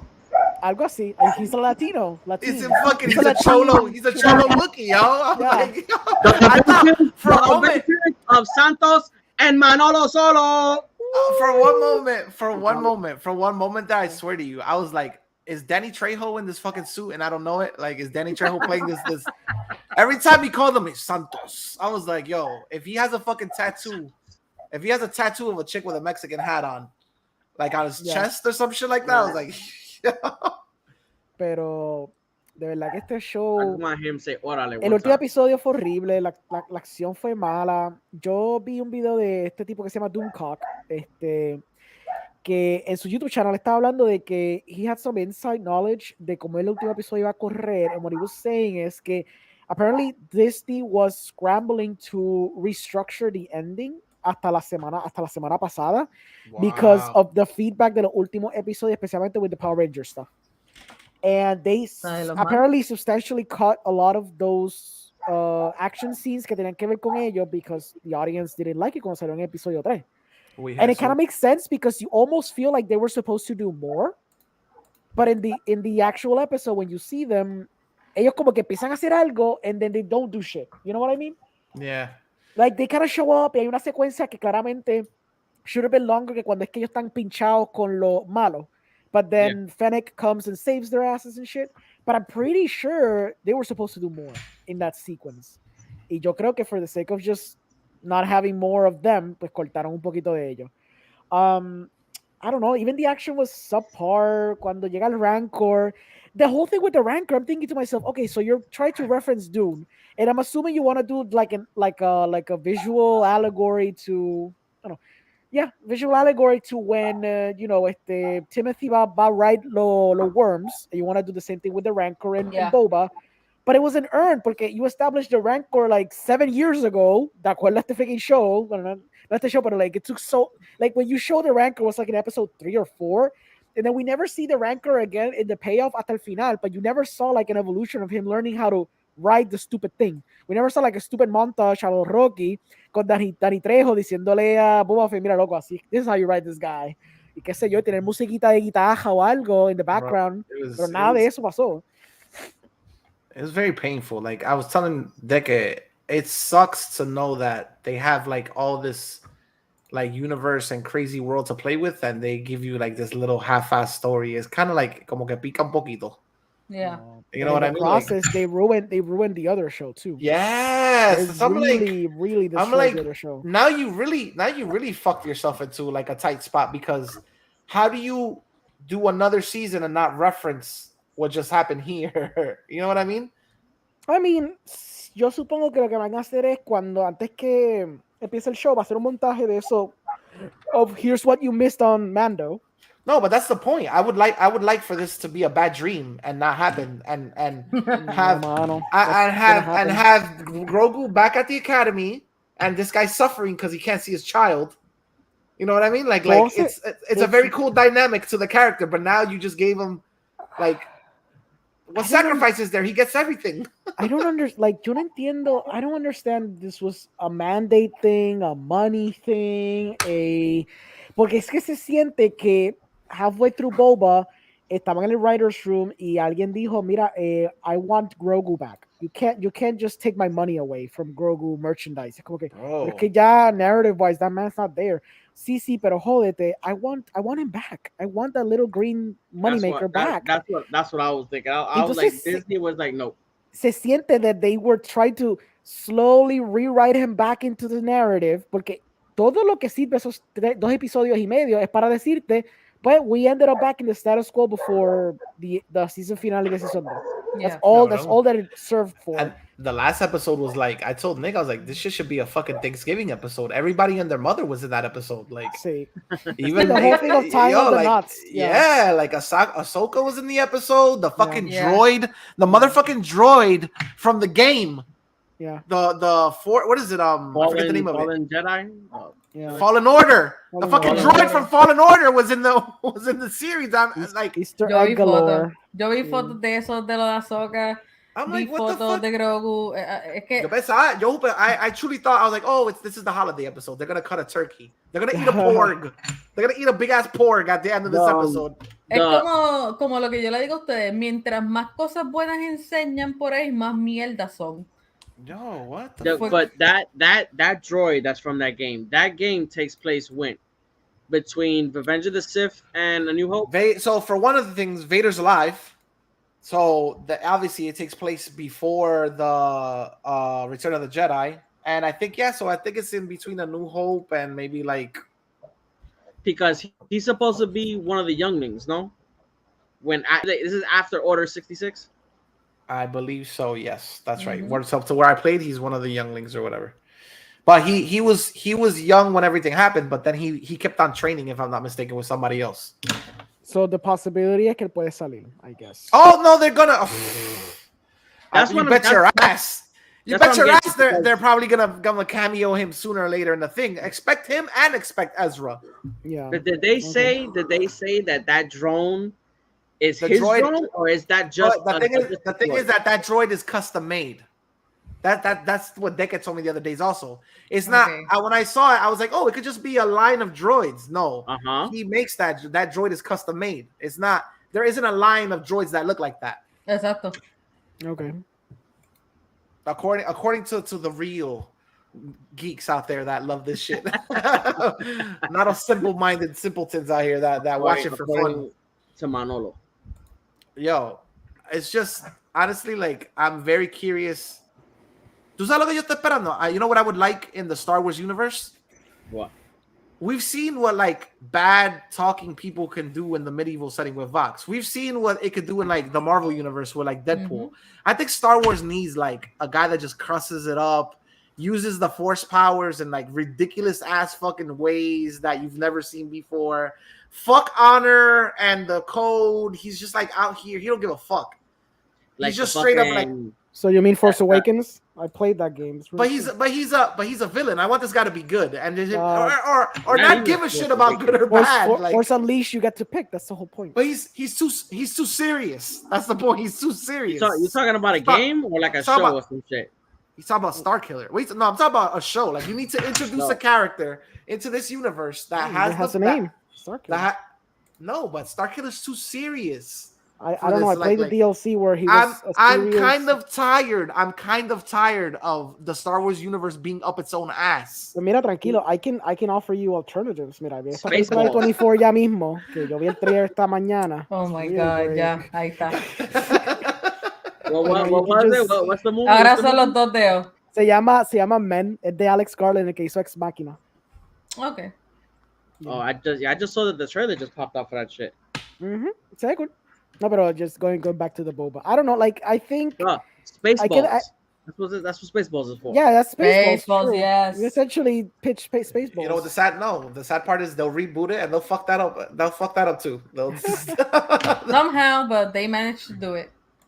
I mean, if you have the Orville, y eso básicamente una parodia de Star Trek, and it's even a better Star Trek than Star Trek right now, I think the possibility could exist that they do like a Spaceballs reboot or something. They could Orville probably is the do one it. on Netflix. The one on Hulu, si no me equivoco. Or Like who hizo- is, the dude from hizo Family Seth Guy. I forgot his name. Yep, Seth MacFarlane. Yep. Seth MacFarlane. I Yeah. haven't seen. There was like 3 of them. Que más o menos se parecían, which was the one on Netflix, which I don't know the name. The one you're talking about, and Avenue 5. Did you see that one? No, no he visto ese. That one is like a space cruise and everything goes to shit, but it's Okay. it's like it's kind of funny. Okay. Pues lo que yo he entendido de Orville es que it started being like a parody of Star Trek, pero el punto es que como Seth MacFarlane es bien classical Star Trek, it ends up being like as if you're seeing the OG series, pero en tiempos modernos. Porque él mantiene mucho los ideales de lo que era el original crew, ¿cómo era la nave esa? Starfleet.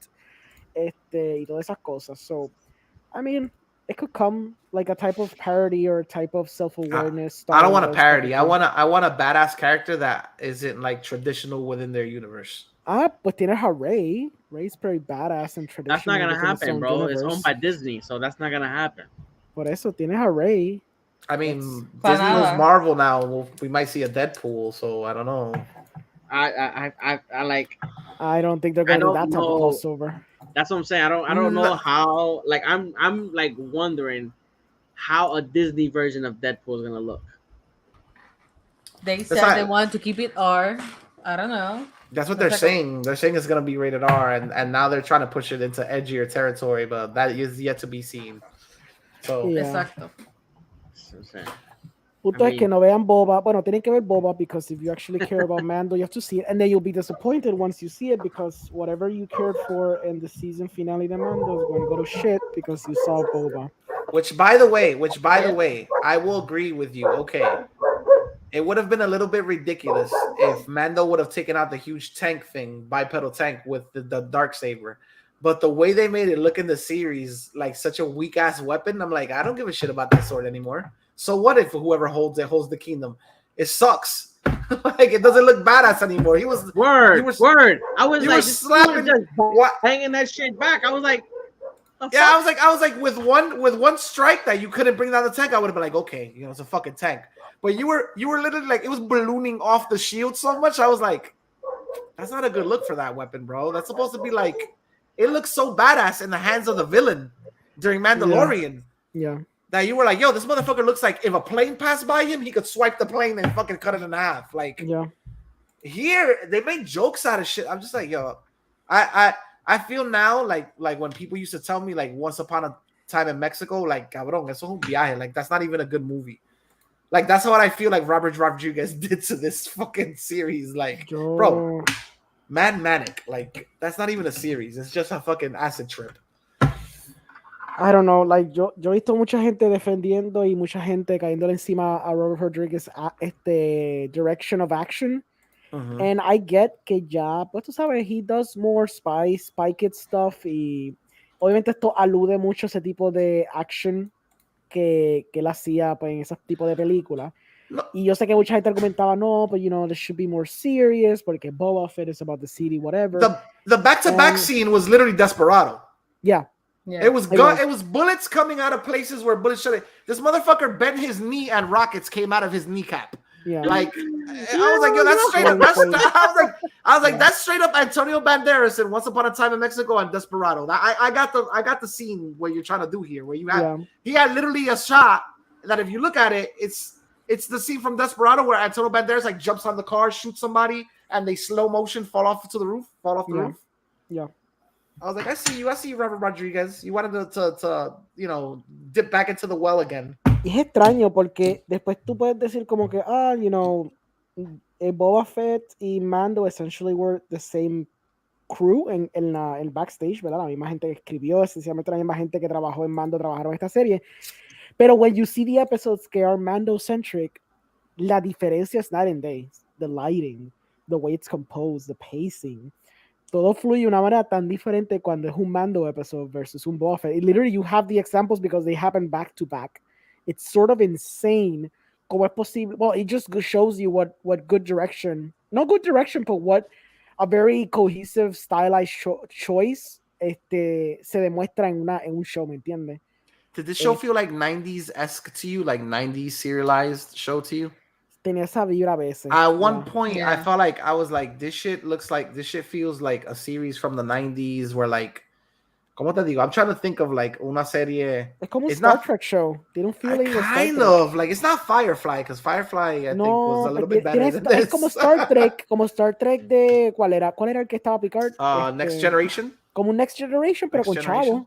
chavo. Yeah, it was Con weird. chavo para poder hacer las naves que se vean nítidas y qué sé yo, pero in essence, te quedaste solo, Miguel.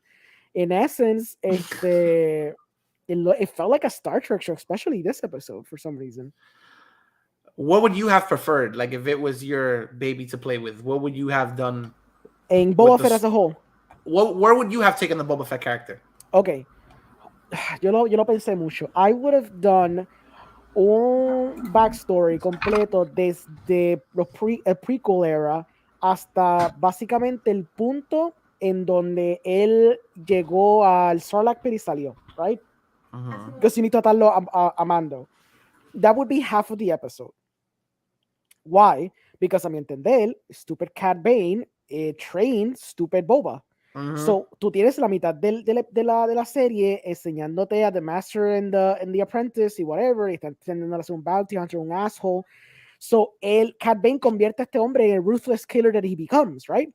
You could even have some scenes added de cuando, you know, he captures Han Solo y hace el crical y que sí, ok, también Return of the Jedi, pero little backstory, como que no backstory, no, pero sino como que escenas que pasan antes de la película, entonces puede hasta cross it with actual scenes from the movie itself, como pasó en Halloween Kills. ¿Tú te imaginas eso? Like the first time that Boba loses his innocence, like the first time he's forced to like take somebody's life, like oh y todo my esto no God, pasando en flashback, esto no está pasando en flashback, está pasando en tiempo cronológico. Yeah. So, entonces, una vez eso, como para episodio 4, si tengo más que 7 episodios para hacer esta mierda, como episodio 4 ya estamos gearing up towards the midpoint, que sea Sarlacc Pit. Quizás vemos un poquito de, mientras está saliendo el Sarlacc Pit, vemos un poquito de lo que pasó en Mando Season 2, of like, no mentira, porque fue Sarlacc Pit, perdió el Sarlacc. Pasamos los Tuskens, que todos los Tuskens pase en un episodio, half an episode, porque el Tusken stuff está cool, but maybe you don't need that much development. Yeah, maybe like that. Entonces, maybe by episode 5, 6, we understand that Cad Bane's back. Because Cad Bane's helping the Pike Syndicate y sabemos lo de los Spies desde episodio 4. Entonces, tenemos a esta rivalidad de que Cad Bane lo está jodiendo, está explotando sitios en Mos Eisley, está matando su crew. They probably killed the Power Ranger kids if we have to put them. They killed them very quickly. They hurt Fennec. They hurt Fennec, bien cabrón. Yeah. You know, something terrible happens that he has a personal vendetta with Cad Bane encima de todo lo que está pasando with the spice trading. Because I want to see el gamma de convertir a este hombre from the ruthless killer that he is to the man who he's going to become, que sería una persona de empatía. He was a ruthless killer and all of a sudden he's everybody's favorite in town and shit. Exacto. So yo quiero tener el ruthless killer transicionar lentamente a que ya no cree más o menos en the Cad Bane ideals, por decirlo así. Tiene la cosa con los Tusken Raiders. Maybe you have to develop that over a few episodes también. I don't know. Somewhere along the line you start developing the Tusken Raiders thing, so you see the transition. Because I want you to get him from a bad place to a good place y que se sienta. Para que cuando tú entiendas por todo lo que él pasa, cuando él se encuentra con Cad Bane está diciendo, no, yo sé lo que tú eres because I literally teach you. Which you get hints of in the last episode. But that's not enough. That's like morsels that I want to get more of. And I guess you established el antagonista, tú estableces el problema y todo eso se concluye en el último episodio because you wasted 2.5 episodes on other shit. So fácilmente this could have been filled con lo que te estoy diciendo. That's how I would do it. Principio, él está creciendo, blah, blah, blah, Cad Bane, all that shit. He becomes ruthless killer. Kind of gloss over the original trilogy. Termina el Sarlacc Pit. Está con los Tusken Raiders. Because I like that shit. That's cool. Y después vamos a enfrentarnos con Cad Bane again. My ultimate nemesis. I would have taken him from bad to try to take him to good, and then just him give up and bring him right back to bad again, and then had him be like an antagonist for Mando in like his own series and shit. Because you have this one character, that totally lives by a code. Yeah. And you have this other character which he had a code, which was a bad code. He tried changing his life, and then he went right back to being bad. And he's like, "Fuck it, I'm just tired of this shit. I'm gonna do the only thing I know." I would have loved shit have said we got. I mean, and it almost feels like that's what they're going for. Porque cuando he ruthlessly murders los writers, you think, oh, okay, so el dijo, fuck the code, fuck helping. I'm just gonna be a stone cold killer again. Y después he just goes back to community. I'm gonna help everybody. The spice is evil. Let's share a fruit. So como que I guess this didn't matter because it seems so out of place at that point que fuera tan ruthless. I laughed at the part where he was fighting with Cad, and he tells Cad, "You're an old man." I was like, "Motherfucker, you're not no spring chicken." Like, I was like, was that line written for like a super young Boba Fett? Or are you trying to imply that because the actor playing this guy seems old? Yeah. So that character's probably older than him, like fucking Grogu. Isn't Grogu like 50? Yeah, but but Grogu looks like a child. Exactly. Grogu can pass off as a child. to whatever his name is, Tamar. What's his name? I forget his name. We Uh, know who it the- is. Boba? The guy that played Django and the guy that was in Aquaman. Yeah, that guy. yeah. Mhm. He's bro. He looks like he's in his 60s or his 50s or whatever you want to call it. Like he looks like an old man. Doesn't look decrepit, but he looks old. Yeah. Yeah, but he has like a personal relationship with fucking Cad, no, doesn't he? Yeah, Yeah, you only train know them. They this train because them. people told you, but you don't know that by looking at the show. Ese es el problema que yo tengo. ¿Cómo es Yeah. posible Exacto. que yo supe de eso? Porque me lo dijo creo que fue que mismo. Me dijo, Mhm. oh, sí, es que él entrenó a él. Y yo como que, why didn't we see this? Are you kidding I me? didn't know that. I just guessed it because the way that they was talking to each other, I was like, this motherfucker was like, Pues, didn't he say like, oh, I exacto. taught you better, some shit like. I had no fucking information of this fucking blue guy, like Yeah. fucking none at all. Blue guy. Wouldn't you have liked to know more You information? didn't see. So you didn't see. Man, the Bad Batch. He's in the Bad Batch as well. He shows up in the Bad Batch. Que no importa. I want to see the show that I'm watching. Not you. I know you don't give a shit. Like, I'm saying, Yeah, Nicholas. I thought he saw the Bad Batch a little bit. I missed a bunch of episodes. It's okay. So that's not like you're I missing out. skimmed through it because we had the episode with the Trinity, with the fucking triads. So I was skimming through that shit. So I don't remember him at all. So that's also another, like, I'm beginning to like really feel bad about the state of like the Star Wars universe. Like they've put out shows that, like, how many cracks are you gonna take at fleshing this world out, and they're not like huge massive hits. They're Exacto. like, they're Bueno, like hasta ahora teeter-totter. están 2 hits and 1 fail. Right? Which Ahora are the mismo. second? Which this is the second hit? Pues sería el segundo season de Mando, ¿no? That's 1 hit. Okay, so you're doing 1 So- hit for now. You got 1 hit with Mando. I think 1 miss with Bad Batch because I True. don't think You have a everybody likes miss with Bad Bad Batch. Batch. You're right. Yeah, And you no, have another listen. miss with Boba, Yes. Y ahora viene Obi-Wan en mayo. and that's People like- recent people- because we're not people gonna like talk about the Visions, no? movies, huh? Visions. People like Visions mostly. True, so tienes 2 for 2. But That it's is- so I'm talking about like stuff connected to the lore though. Vision's nothing like it's hypothetically wonderful stories So based we're on this picking and universe. choosing to whatever we see fit, huh? No, Whatever's convenient to my narrative. I feel like I'm having a psychotic episode. I'm talking to a goddamn lava lamp. I'm arguing with movies. I feel like this series seriously pushed me over the edge. I'm having a fucking one-on-one conversation with a lava lamp. There you go. Go ahead. Wow. I am lava lamp. So, Wow. we're not picking and choosing, but like, are the fans gonna go back and be like, "Oh, I love this movie. It really reminds me of the Visions episodes." Like, But hay Visions gente is que le its own gustó. thing. Visions is like its own thing. It's not part of the lore. Pero entonces, okay, so we're, No, es que yo, I yo mean, digo like, it's still a property. It's still like okay, so for more than- example, would you count What If the Marvel as part of Yes, Pero I que would digo. because they're literally connected to the universe. Chico, pero isn't Visions like supposed to be like taking concepts que se van a usar o se usaron en Legends o se usaron o se van a usar en la show, las películas, you know? But none of that shit is. That's my point, though. But none of that. Okay, you could call it a win, but I don't see it like a win for. How can I say, like, elongating the story? Does that make sense? Sure. It's a good show, but I don't see it expanding upon the story of this universe. Like, Unless you can something comes set from up one of with those episodes. everything. With everything, you don't see, like, with everything that came out besides Visions, you see a canonical timeline. Okay. With Vision, like, you can't see that with Visions. That's like its own thing as of right now. Mhm. Okay, fine. I mean, yo lo veo como propiedades de Star No, Wars. déjame quieto, no, I'm kidding. Yo estoy viendo como que propiedades de Star Wars as a whole. Es como que, okay, but this one was cool, this wasn't cool, blah, blah, blah, but that's how it is. Pero fine, I Yes. guess, in terms of connectivity con todo lo demás, pues yeah, like that obviously no conecta tanto como un Bad Batch, que it seemingly connects more que It's a Visions. continuation, yeah. Like, it felt like a continuation of a story, and Sí. it was Yeah. like, oh. Sí. I mean, No I se guess siente hasta ni se ahora- escribe igual. Yo creo que hasta ahora se puede argue que desde que Disney Plus ha empezado a pump out their content, no todo ha sido un hit. And Yeah, I I think see that's been overall like the feeling you get. You still kind of want to check out what they're doing because, well, you're still invested in this universe, ya sea Marvel or ya sea ¿verdad? Star Wars o whatever. Pero claramente, every time que hay un disappointment, it still weighs on people. Y So sigue so creando malas what cosas. you're trying to tell me is that Doogie Kamaleohoa MD isn't a hint, which is basically like an expansion for Doogie Howser. You Yeah, gonna tell me no, I Disney mean, port- maybe kids watch that, but I'm pretty sure that's not breaking any numbers in Disney Plus. What the fuck Seguro is that? que Disney Bro, Plus. you don't remember Doogie Howser? I remember Doogie Howser. I don't know what the fuck you just said now. Doogie Kamalea.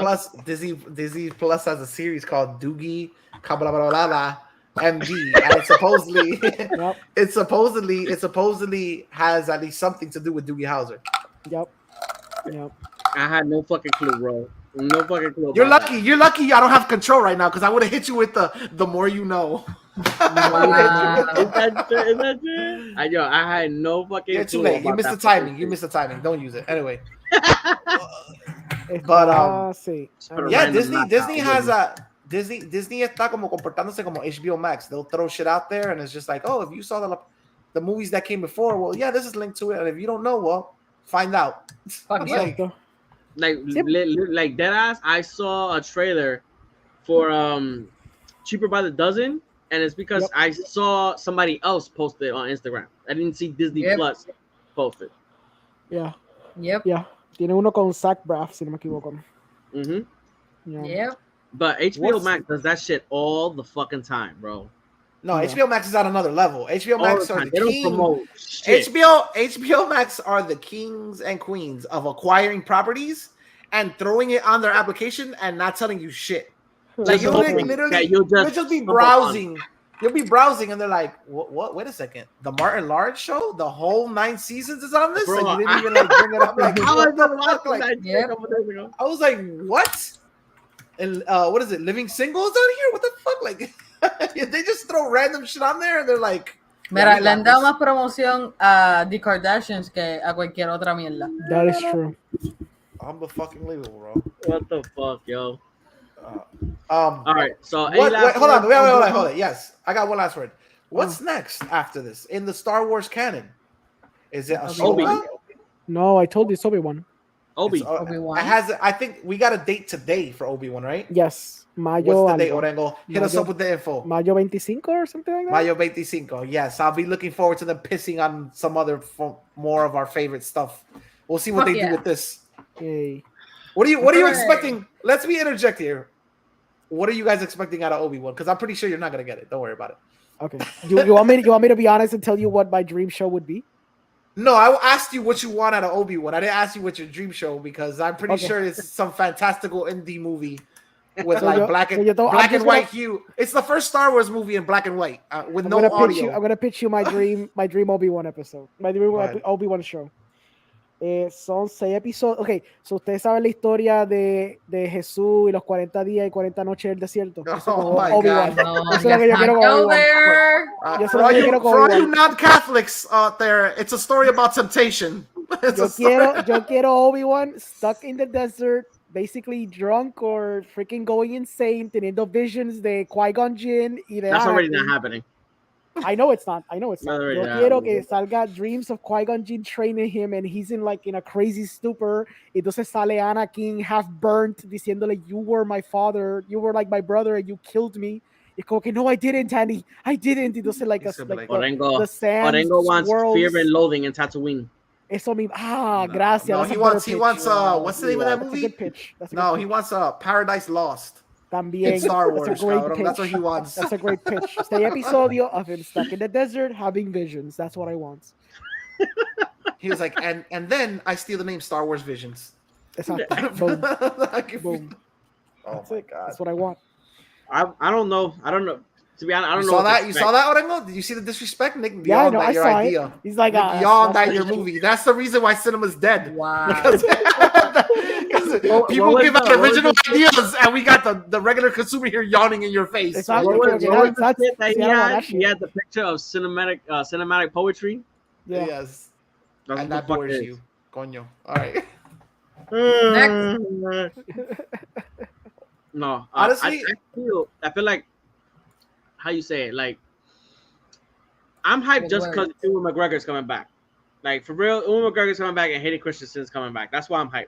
I don't know what's gonna happen in the show, And for me, there's always like for me, it's very hard to watch a show when I already know what's gonna happen to the character. Like when it's a prequel show and I know what's gonna happen, it's hard for me to get hooked. With Mando, I don't know who the fuck Mando is. They never mentioned Mando, so I don't know where this is going. With Grogu, tampoco. I don't know where it's going, so I'm hooked on it. But you know, always gonna die because fucking Vader's gonna kill him. So no matter what happens, I'm not gonna be like, oh shit, how much danger can they put Obi-Wan into? You know nothing's gonna happen to him. When he fights Vader again, hopefully it's a very entertaining and the choreography is on point. It's a very epic fight. But you know, nothing is gonna happen between them. I know we're gonna get a reference to the phrase "the circle's complete." Yeah. We're gonna get. In my head, I think you have to not like necessarily mortally wound Obi-Wan, but you have to establish, besides the fact of him being old, why in episode or the original Star Wars movie he's not pulling out half the tricks he pulls off as Ewan McGregor when he fights. So in my head, I'm like, they're probably gonna have a confrontation, and he's probably gonna wound them to the point where he's a feeble. Now he moves like a feeble old man. Does that make sense? I mean, I guess again, it's just like it's for me. You know, where's the last stop? For me, I know where's the last stop. So the stops in between are not gonna matter as much. I'm just gonna be or looking for like maybe you'll get like an explanation of like Hayden Christensen's Vader saying like, "Yo, like I think you had the hots for my wife. That also drove me over the edge. Like that's why I hate you deep down inside. I saw the way you were looking at her, like." Like some shit like that. They have their work cut out for them. Are we gonna? You know what the sad shit is? I'm gonna watch it. I'm gonna watch it because I don't think it's gonna be bad. I just don't think I'm gonna be as hooked on a show like that as I was with like, okay, the way season 2 ended with Mando. They fucked it up now, but it ended at a point where I didn't know what the fuck was gonna happen with him and Grogu. He had the dark saber. What the fuck is gonna happen? Is he gonna have to fight fucking what the fuck was her name? Bo-Katan, whatever the fuck her name is. Is he gonna go? What the fuck her name is? Is he gonna go back to the planet? Like I don't know. They could do anything with the character, and I don't know what's gonna happen. That's for me. That's the problem with Obi-Wan. It's the same thing with Andor. It could be a good show. I like Diego Luna a lot. You know that motherfucker gonna die. You know when he's gonna die. So I'm not looking into the show for like, okay, the character in my eyes is never gonna be in danger. So I just want to be entertained by the show. In my head, you turn Andor into like Star Wars Narcos type shit, yo, straight up. Like you saw the seedy underworld, now you're gonna get to see the real seedy underworld, like space drugs. Like, you know. That's the shit. Like with the character, the way he was on the good side, but he was, like he was on that line of what you could consider having good intentions, but going about it the bad way. He was basically a dirty cop. He was Denzel Washington in like Training Day. I mean, like, but not even, because at least in Training Day, this motherfucker was like he was a villain, and you knew that he was a villain. He was doing shit for himself. Andor was doing shit for the movement. He was doing shit for the resistance. He was like remember in X-Men when they created X-Force? That it was like, okay, we're fighting for the good, but we're gonna take these group and do the things that the X-Men are not gonna do. It's like that. Is he gonna get caught in a scheme? Is he gonna be tortured? Like, okay, no matter what trouble he gets into, he's gonna escape that. He's gonna escape that, and he's gonna go on to the adventure of fucking Rogue One. Who's directing that? No clue. Andor, I don't know. Si I know Dirk is in it, and that's it. Si fuese Bryce Dallas Howard. Yeah, she's got a lot of steam behind her lately because even the episode she did of Mandalorian was really good. And she did which episode did she do? She did the one where they brought back Mando, didn't they? The first one. The first one, episode of Mando, yeah. She's done what, 3 episodes, right? One in each season, and then I think so. Yeah. No. Yeah. Yeah. All right, so yeah, Que no sé, esa mujer son otros 20 pesos. her father is what you call it, Howard, right? A fucking Howard, director of yeah. Yeah, the director. Ron Howard, Howard, Ron Howard. Howard Yeah. man, Ron. Howard man, sí, llama. Howard the Duck. Yeah. Howard the Duck. All right, so yeah, let's get into really quick. I just wanted to talk with you guys really quick about No Way Home. I know I was one of those people that I really thought the movie was gonna be successful. I didn't think it was gonna be as successful as it's actually, becoming. Like it did it already officially beat Avatar for domestic sales? Avatar's original run. Ese es el detalle. Of domestic, right? Because I know it didn't hit the 2 billion, not there, but domestically, I didn't think this fucking movie was gonna be like. Quick question. Yeah. The original run, because we all know like they might bring Avatar next week back to the movie theaters. So fucking Which literally is fight stupid. that. But they'll do it. Before the second part happens, that's gonna happen. The first one's gonna happen. The first movie, the first run, how much did it make? Because how many runs did it fucking have in the movie theater? Eso hay que don't- buscarlo. I'm not. And not only that, the the time. Not only that, but the time. How long was Avatar in the theater its first run versus Spider-Man? But is it its first run? Because if What are you talking about? Spider-Man? no, I'm talking about is Spider-Man beating only Avengers, only Avatar's first run, or is it beating plain and simple how much money it made domestically? Because when you say Avatar is the highest grossing movie, they're taking in account all of the runs. Avatar right now is only the highest grossing movie ever because of all the runs that it's had. So the number that they're at domestically, I think that might be the number with original those runs. box office total. I'm not sure Original- because I see Original now. box office total. We're talking domestic, not because domestic is not at 2 billion. I think domestic is what 900 Alright. or something. Now you're coming Seven- up with some weird fucking metric. Like, Okay. it broke records for the movie that was shown between 7 o'clock and 9 p.m. every Thursday. Like, what the fuck? Like, what? I'm talking about domestically. From what I read, Spider-Man's run right now is about to beat Avengers' run. Like it's about to be, I think, the 5th highest grossing movie ever domestically. Yeah. Domestically, It's different pero from entonces- international.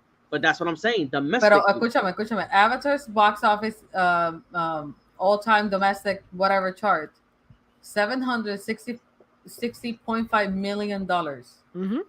Pero entonces ahí todavía ahí te está diciendo who died. I'm alive. He's alive. Okay. I'm hoping I don't have like snot all over my face, but I'm good. But that includes money the film has made in subsequent releases. Básicamente, headed to video, when it headed to videos era $749.8 million. Entonces, Spider-Man No Way Home typically grosses $750 to $1 million. So I can check out. Domestic box office, I still have Spider-Man here under. I mean, this could be old, but domestic, I still have it under Avatar by like 10 million. That's what I'm saying. 700. I think it's at 748 million. So that's Well, Avatar. then maybe this is up to date because this says 750 million. Well, then there you go. So Is that on Box Office Mojo? I'm using a site called I'm watching- thenumbers.com. I'm watching CNBC. That's what I got. On Pues, CNBC, but this was literalmente, on 2 cuando days ago. buscan Box Office Mojo, tiene aquí 760 million y de abajo, o sea, Avatar el tercer lugar y 750 million. Exacto. No Way Home. No Way Home. So, Yeah, No Way yeah, Home está 10 million away from beating Avatar. Yeah, exacto. And that's going to pass it. It's easy to pass 10 million. That's fucking bananas to me. Yeah. That happened. That happened now. Yeah. Like if there was no pandemic, no nothing, I would have been like, yeah, that makes sense. I thought it was gonna happen. But with the fucking pandemic, that shit is astronomical to me. That could imply that if there wasn't a pandemic, I'm pretty sure this thing would have gotten to like Endgame numbers. Territory, yeah. It would have gotten easily 100 million more. Easily. Yeah. Obligado. Yeah. because I'm thinking to myself, okay, so the people that saw it, they probably repeated it. Of course, they saw it a bunch of times, and maybe some people who were scared, they saw it like a few weeks later, where there's less people in the movie theater to justify. But there might be people who are generally being like, nope, not going. I'm literally just gonna wait for the VOD. Mhm. And I bet that when that movie comes in VOD, it's gonna shatter VOD records too. Oh yeah. Tan So- pronto salga esa película, That's- you're gonna see me. That's Baila another Cajon. thing. I wasn't Mhm. sure. I think it was Orengo who told me that they already had a pre-made deal with Stars. It says No Way Home is going to premiere. The first streaming service is going to premiere on is Stars. You said that to our chat. You sent it. And I was like, oh, Yeah, you okay. So sent it. you said it yourself. That's what I'm saying. But I Nice. think you were the one that told me that happened because they already had a deal in place Yes, with Stars. they I do didn't have know deals that. in place. Yes, because Yeah. the deal was that next year, no, there was still some movies left over from last year that Disney doesn't get to own outright from Sony. So I think starting this year, I believe some of the Sony stuff that is tangent, like the Spider-Man stuff, goes to Disney. I think, I thought it was I going think to it still Netflix. goes to Netflix. It's one or the other. Yeah, I Yeah. think it was something crazy like that. Yeah. They, We'd have to look they back. have, ellos tienen el contrato con Netflix y no creo que se vayan a echar para atrás. Exacto. So they probably have it for Netflix first, and then later, like say 6 months or a year later, you'll see that Spider-Man No Way Home at Disney. Maybe. Yeah. But yeah. Lo único que hay que hacer es esperar, porque si ellos ya habían anunciado que van a tirar todo lo de Spider-Man en Netflix y like ya está planchado, lo único que pues lo de Stars estaba en medio. Exacto. Sí, como pasa con HBO, que a veces HBO gets the movies first. Like, for example, Exacto. si tú vas a, I believe, in the next week or so, Nightmare Alley, I think it's They gonna got be it already. both, They got right? it already. So it's got it both on already. HBO and on Hulu, if I'm not mistaken, right? HBO. I don't know right Hulu, now. but It's I know on HBO. HBO saw it because I share my account with a douchebag and he saw the movie already. In So- HBO, right? Yeah. There you go. So exacto, I didn't see just that checked. movie. It's on Nightmare Alley, it's on HBO, and it's also on Hulu. So it's like the same thing that happened with like Rick and Morty and some other properties. I started watching that movie and I was like, okay, a noir horror. Let's see it is. I had the girls over, right? So we're watching it, and then Bradley Cooper is butt ass naked in the bathtub getting jerked off. I was like, whoop, we're not seeing this shit no more. Yeah. Fucking turning this off. Oh shit. Okay. It's the only scene that goes like that. But yeah. I was like, fuck, here we go. I guess that's not what Let me tell you how Nicholas is the king of putting people in awkward situations when you want to watch a movie, particularly with his family. Go ahead. Particularly with his family.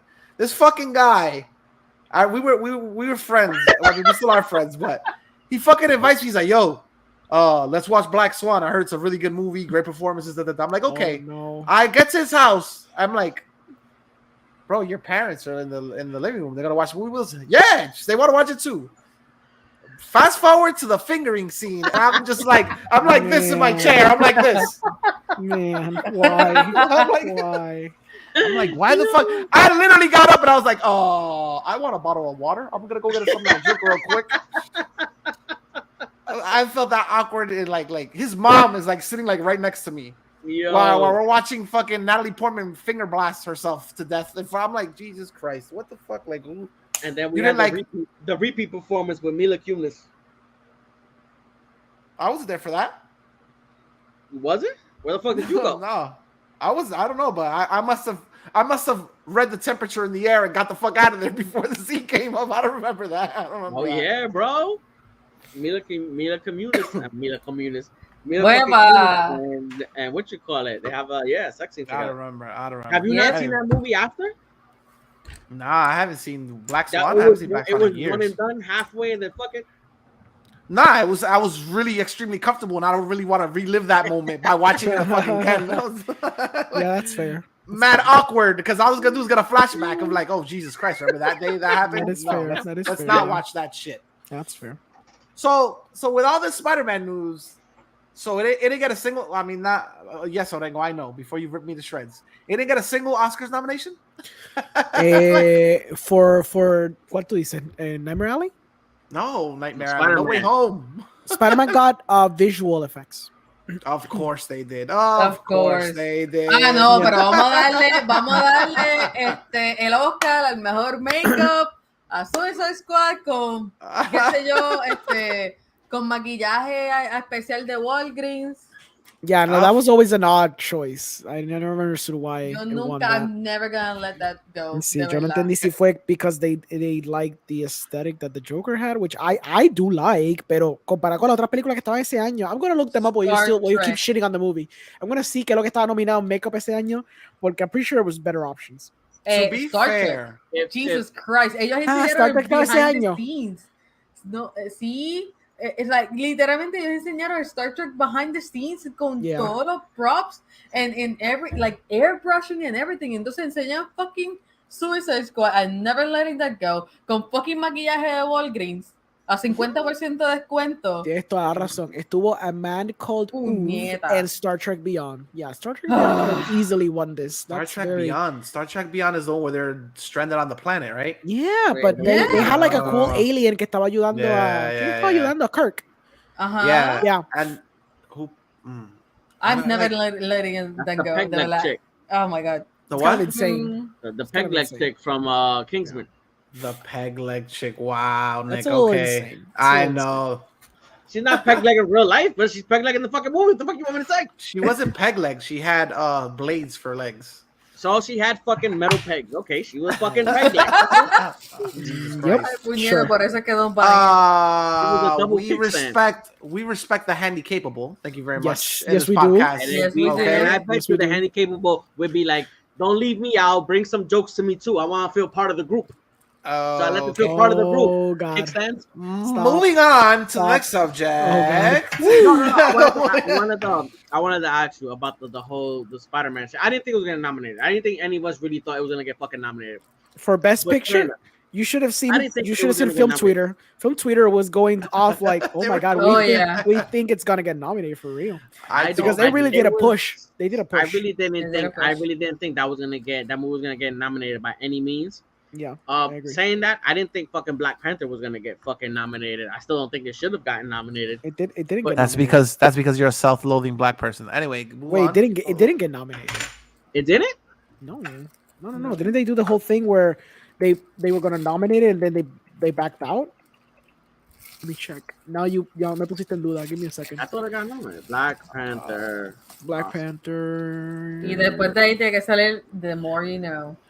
Oh, you Yeah. are right. It was. Evo It Bay. was Was nominated. nominated. Ebo Bay. Evo Bay. You are totally right. It was nominated because people. Okay, so but you remember the story of why it got nominated there, Pero right? that's what I'm en qué saying. categoría? Best Best did it get Picture. nominated? Because Oh, okay, yeah. because of Chadwick Boseman's passing? No, No. No, the no, reason no, why no. it's because the Oscars The that Oscars year they too were white. going to. No, Acuérdate. exacto. Yes, but The they're- Oscars so then white the shit. way they were going to solve this issue, it was a twofold issue. It was the Oscars so white, and then they wanted, because they've been losing ratings left and right for a decade, they wanted to have a popular best film popular category or something like that, where That they got basically scrapped. nominate blockbuster movies or movies that made a shit ton of money. Yeah. And they were going to introduce that category. So they didn't say anything about the nominations. They were just going to introduce the category. And everyone flipped out because they knew what that implied was they were going to put Black Panther in that category. So they didn't have to put it in an actually prestige, quote unquote, prestige category, which would be Best Picture. Wow. No one liked the idea. So they scrapped backpedaled. that shit, And then yeah. they had to nominate Black Panther because they knew that if they didn't, they were going to get shit for it. Yeah. Because it's So just they there should've, because people are going to give Chadwick it shit. twice. They should And have the run Chadwick irony- twice. Yeah, and the irony was that Green Book won that year. So it's like it just shows you how much they didn't even care about race relations that year at all. So it's kind of I'm saying, insane. I'm surprised. I don't think like right now. We're all pretty much Marvel fans. I feel a except- problematic statement in the future coming from you right now. I feel like you're gearing up to just like vomit a fucking statement maybe you shouldn't be vomiting out. Yo quiero No, not añadir at all. algo. Yo quiero añadir algo a lo que estaba diciendo Orengo también. So go ahead. What I'm gonna say, not at all. Realistically, I was just gonna ask a question. Like, I don't think I've ever seen a Marvel movie and say, "Holy shit, this deserves a best Picture nomination." I really, not even Endgame. I really No, like Endgame, movies. I like all the movies. I think as a movie, as movies go, I think I might like Winter Soldier better than Endgame as the structure of a movie. I like Endgame more because it's the ending of fucking 10 years, the experience of the movie, like everything that happened in the movie.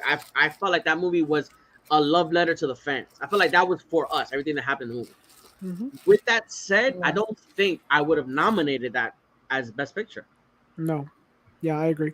At best, I would have nominated Infinity War. At best. And I think that's kind of it. Porque Why why Infinity War over Endgame? Because Pacing Endgame issues? is not Endgame is Pacing? it's barely a movie. It's just a sequence of events to justify what ends up happening. I wouldn't say that. Pero at least Do me a favor. Do you see the box with the lava lamp? Do you see the box with the lava lamp? You're gonna hit the. There you go. Exactly. There you go. Perfect. That's exactly. At least Infinity War has a story and it has a compelling villain. And Endgame, you strip all of that away because you need to end the game. Like what Lex said is justified. It's like a fan letter. It's a great ending to 10 years, but it's not a structurally sound movie on its own. And Infinity War, I can probably show that to somebody and they'll get the gist of it. It's like, oh, purple bad guy who's very compelling because he killed his daughter. There's a narrative there. There's something you can follow, even if you've literally never seen anything before about anything to Marvel. You'll get a general sense of what's happening. Pero con Endgame, está bien difícil. Like, that's not a movie that I can even call it a movie. It's like... Sí, porque acuérdate, le empiezan en la... every time he uses that phrase, it kind of stings a little. I can't even call it a movie. It's a movie. I want to spit in his face like, Snyder Cuts a fucking movie, huh? Okay. It is a movie. It is a movie. It's a movie. What I'm saying, it's barely a narrative. There's barely a narrative there. Sí, porque estás en la mitad. O sea, you feel like, okay, this is a continuation. Sí, por lo menos con Infinity War te deja un cliffhanger, but there's a satisfying conclusion to what happened. Because, a mí me encanta, imagínate, a mí me encanta la canción al final. Like, te da como que ese, oh, this is the end. Sí, this is the end. Like, the villain won, you know. That's how it was promoted beforehand like that. Like, this was supposed to be one movie, and they said, okay, we're going to split it into two parts. So cohesively, it's supposed to be one movie. I'm guessing it's going to be a lot like Dune. Dune doesn't feel like a complete movie. Yes.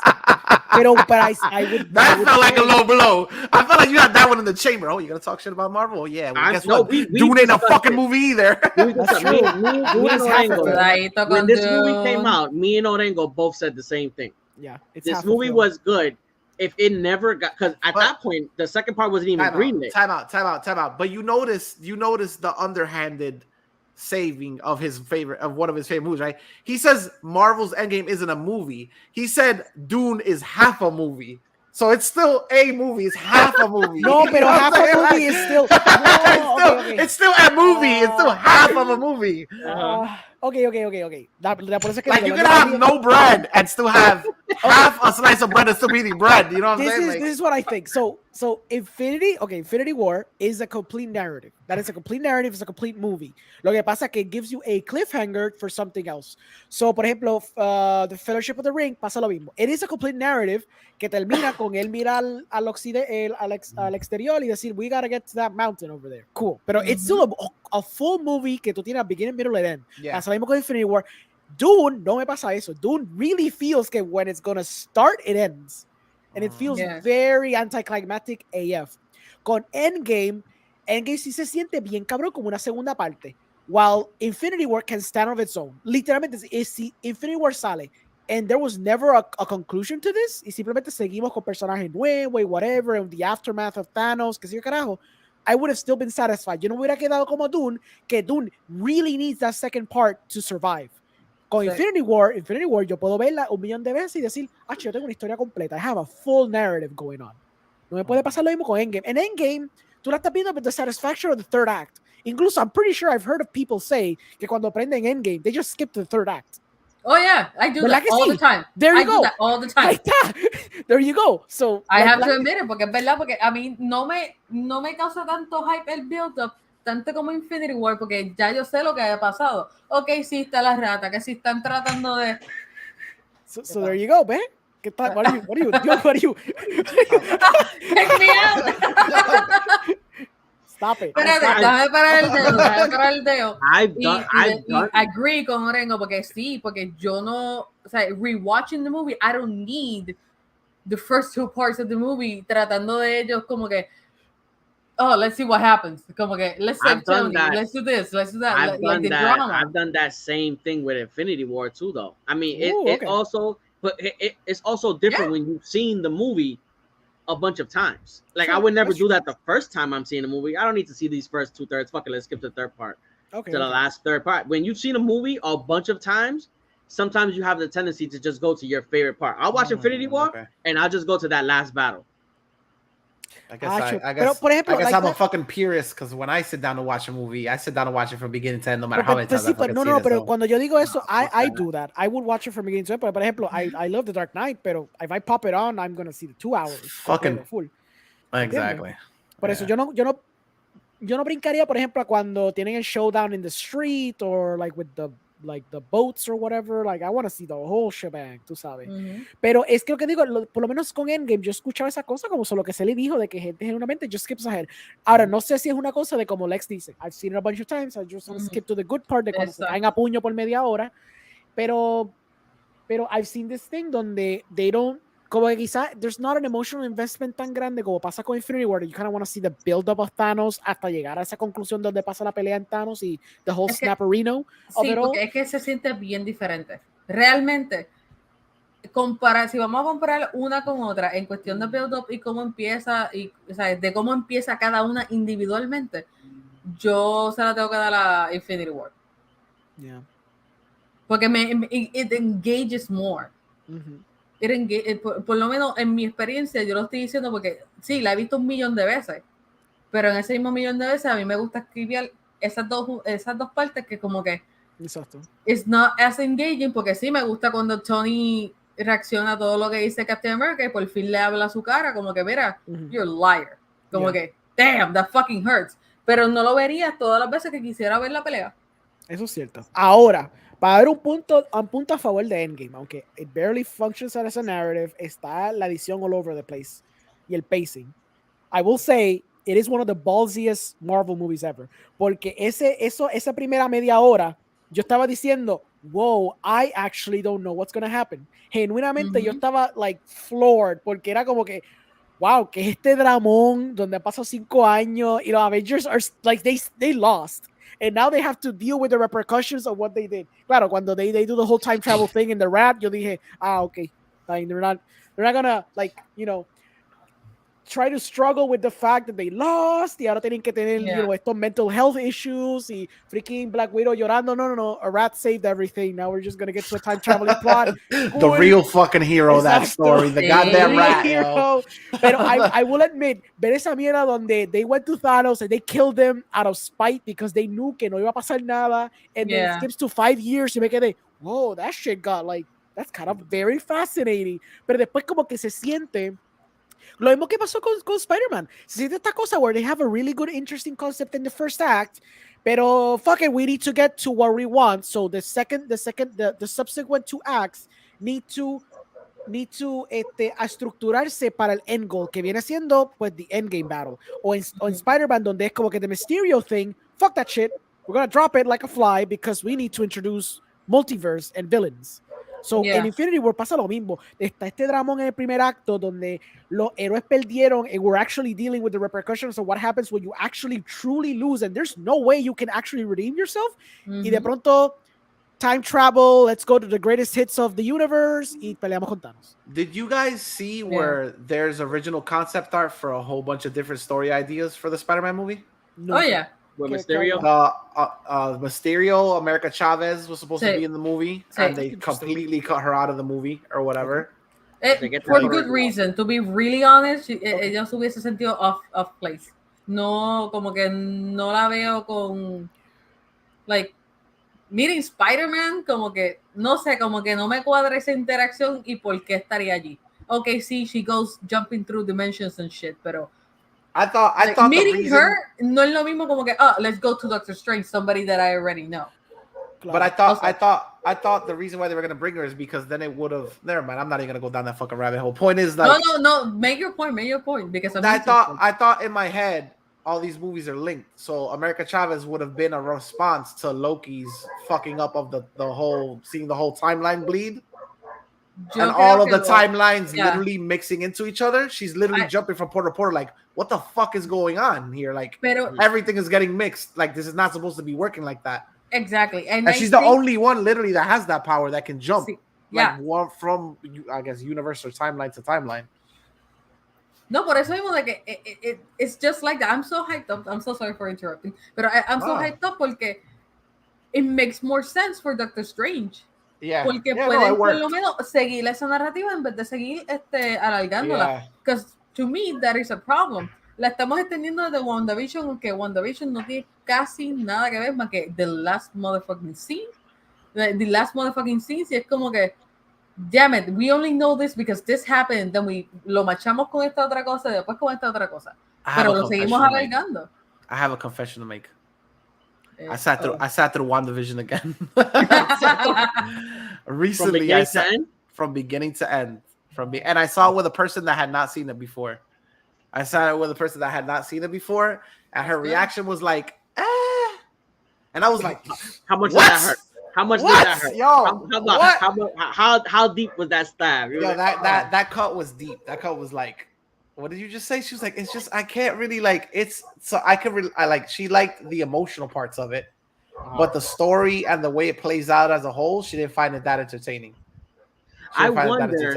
She said the thing with the kids is really sad. The thing with the husband, the way he's basically living a lie, or it's not even his husband, it's her mental projection of him or whatever. She says she understands it's a story about, like, you know, coping with your feelings and all that shit, about grief, about dealing with grief. But she said that. Huh? I wonder how binging it de cantazo affected it versus week to week. I don't think so. Yeah, that's one thing. And also, like, some of the references, I had to explain it to her because the whole thing with Pietro and shit, she didn't get it. She didn't really get the thing with Pietro, so that falls really flat. Which proves the point that a fucking lava lamp here was making, that sometimes they, like, Marvel goes these routes of, like, or a lot of these series go these routes of codepending so hard on something from the past that if somebody comes in, they're gonna be like, what the fuck? What? Who gives a fuck? But then that lava lamp also makes the fucking argument of exposition. Don't give me that shit. I already fucking seen it. What do you mean? I don't get it. I mean, I'm not defending the lava lamp here. The lava lamp is an emotionless fuck. We all know that, but I'm just like, but I don't get.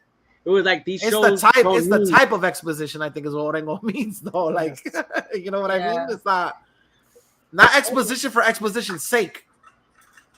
What the fuck am I talking for this guy? You got a goddamn voice. I'm just waiting. You're debating. I want to let the debate flow. I'm not your fucking lawyer. What the fuck? I'm just letting you guys debate. I like people debate. That's what I like when they I got the little fucking Orengo fan club. I'm speaking for him over here. What the fuck? I mean, I like when you debate in my name. Ya cuando tú ves the whole gama de lo que termina siendo WandaVision, you realize que Pietro, like, compone un carajo en la programa. At all. Like, at the most, compone la cuestión del trauma de la cuestión de perder a su hermano. But that could have been substituted with the actual Pietro de verdad, and it would have been even more effective, probably. Hasta que they retcon it in another piece of content. That's the funny thing that as I was explaining it, I was like really hyped about. I was like, it's the implication of what this could be. She was like, but is it or is it not? I'm like, well, I'll get back to you on that one. I was like, after Doctor Strange and the Multiverse of Madness, we'll get back to that conversation because this might be something. They might literally be absolutely jack shit what it is right now. No, miren, marzo. Finales de marzo. Marzo or mayo? Marzo, I believe. So Batman comes out the same month? No, first week. I think it's May. First week. Are you sure? Es que yo Let me see. vi un mismo. We always have this thing every other week donde preguntamos como que when is it coming out, and I keep getting confused. No sé si es I think it might be May. I think it's May 6th. I think it's May. May 6th. May I'm 6th? sorry, guys.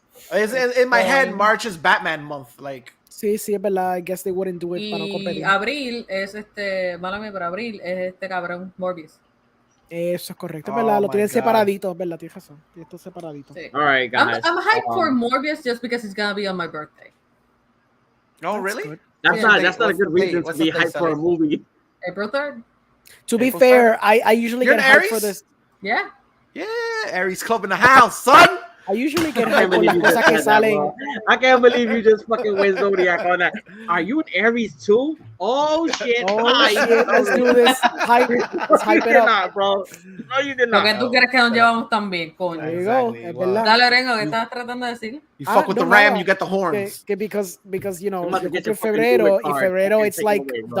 dumping shitty movies month. Pues Texas Chainsaw Massacre. literal, es como que I Jesus used to never get good movies on my like actual week, week of like birthday week or whatever. Yeah. Pero creo que fue de Deadpool onwards, I've been getting good shit porque cuando Deadpool te enseñó que you can make blockbusters, like legit blockbusters en febrero, es como que después de ahí I got like good stuff. Like I think one of my birthday weeks, I got the Lego Batman movie, which I was like insanely hyped. Yo fui allá, yo estaba al lado de un nene chiquito, y el nene chiquito me miraba, y yo estaba como que hypeado viendo all the stupid Batman references, y el nene también hypeado viendo a Batman, y yo estaba como que, oh my god, I'm like sitting to next to a child, and we're both equally hyped.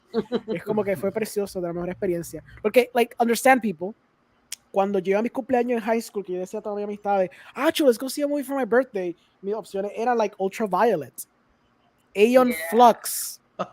¿Me entiendes? Like those were my choices for. Yo creo que un año vimos Constantine, and that was actually a good year because at least Constantine. That's a good year. Eso te iba a decir. Constantine está cool. The guy was like, watch your words. I was like, you might want to choose your following words pero very it's the closely. exception, ¿me entiendes? It's not the rule. Casi siempre I would get like Shaft for my birthday week, so era como que. Bueno, Pero I think I está cool saw ahora. Shaft, like the Fun movie fact. with Shaft. No, I got No, actual Shaft. Oh, I was shit, like, he was like, crap, I get trash. Shaft. I was like, fuck is No, wrong with Shaft, bro? No, I think one birthday I saw The Matrix, the first one. No, that's like beautiful. that shit is one of the most memorable birthdays I think I've ever had. Claro, in my fucking life. obviamente. I came out of there with my bicho volado en pedazos. Fun fact, I have a friend. I don't have that problem. I get lucky all the time. I have a friend que él tiene los tatuajes de Constantine. Ooh, that's cool. Into the light I commend thee. All right, never mind. I geeked out too hard. Go ahead. Go next. Look at this guy. And he's a comedian actually, so that's fun. Anyway, yeah, I think we're gonna call it, guys. We are going to continue this little escapade. So we have another episode for you guys to watch. We're gonna continue. You're gonna see us next Wednesday, but we're gonna have a special episode of Extra Credit coming out this Sunday at 1:00, where we're gonna be talking about Batman and we're gonna be talking about our opinions on this whole deep fake shit. So as I say goodbye, everybody, you know what I'm saying? Say goodbyes, let the people know where they can find you. Dale, Orengo. Oh, Lávala. me pueden conseguir aquí with you guys after school club. En Cinenerds también. You can find me at the Movie Guy. You can find me in CMA Podcast. You can also find me at Subtitles Required with John. And el Productor Tabaquero. That's it. Awesome. You can find me on Twitch, Liquid Nebula. Follow me everywhere, Liquid Nebula and Liquid Nebula _shop. You can find me here. I'm an XV Richport exclusive. All right. That So shit. that's about it. Perdóname. Nice. The bougie treatment. Mad booze. Like I said, truffle butter. All right. So then, yeah, guys, find us on Twitter now, on YouTube, Twitch, Facebook. We got an episode on Friday of Cine Nerds where we interviewed Puerto Rican director Benji Lopez. That's also going to come out tomorrow, the audio on Spotify. And then, yeah, Sunday at 1:00, we're going to be doing a pre-recorded episode. But yeah, join the club. Hear us talk shit about Batman and deep fakes. And until next time, it's deuces, and we'll see you guys the weekend.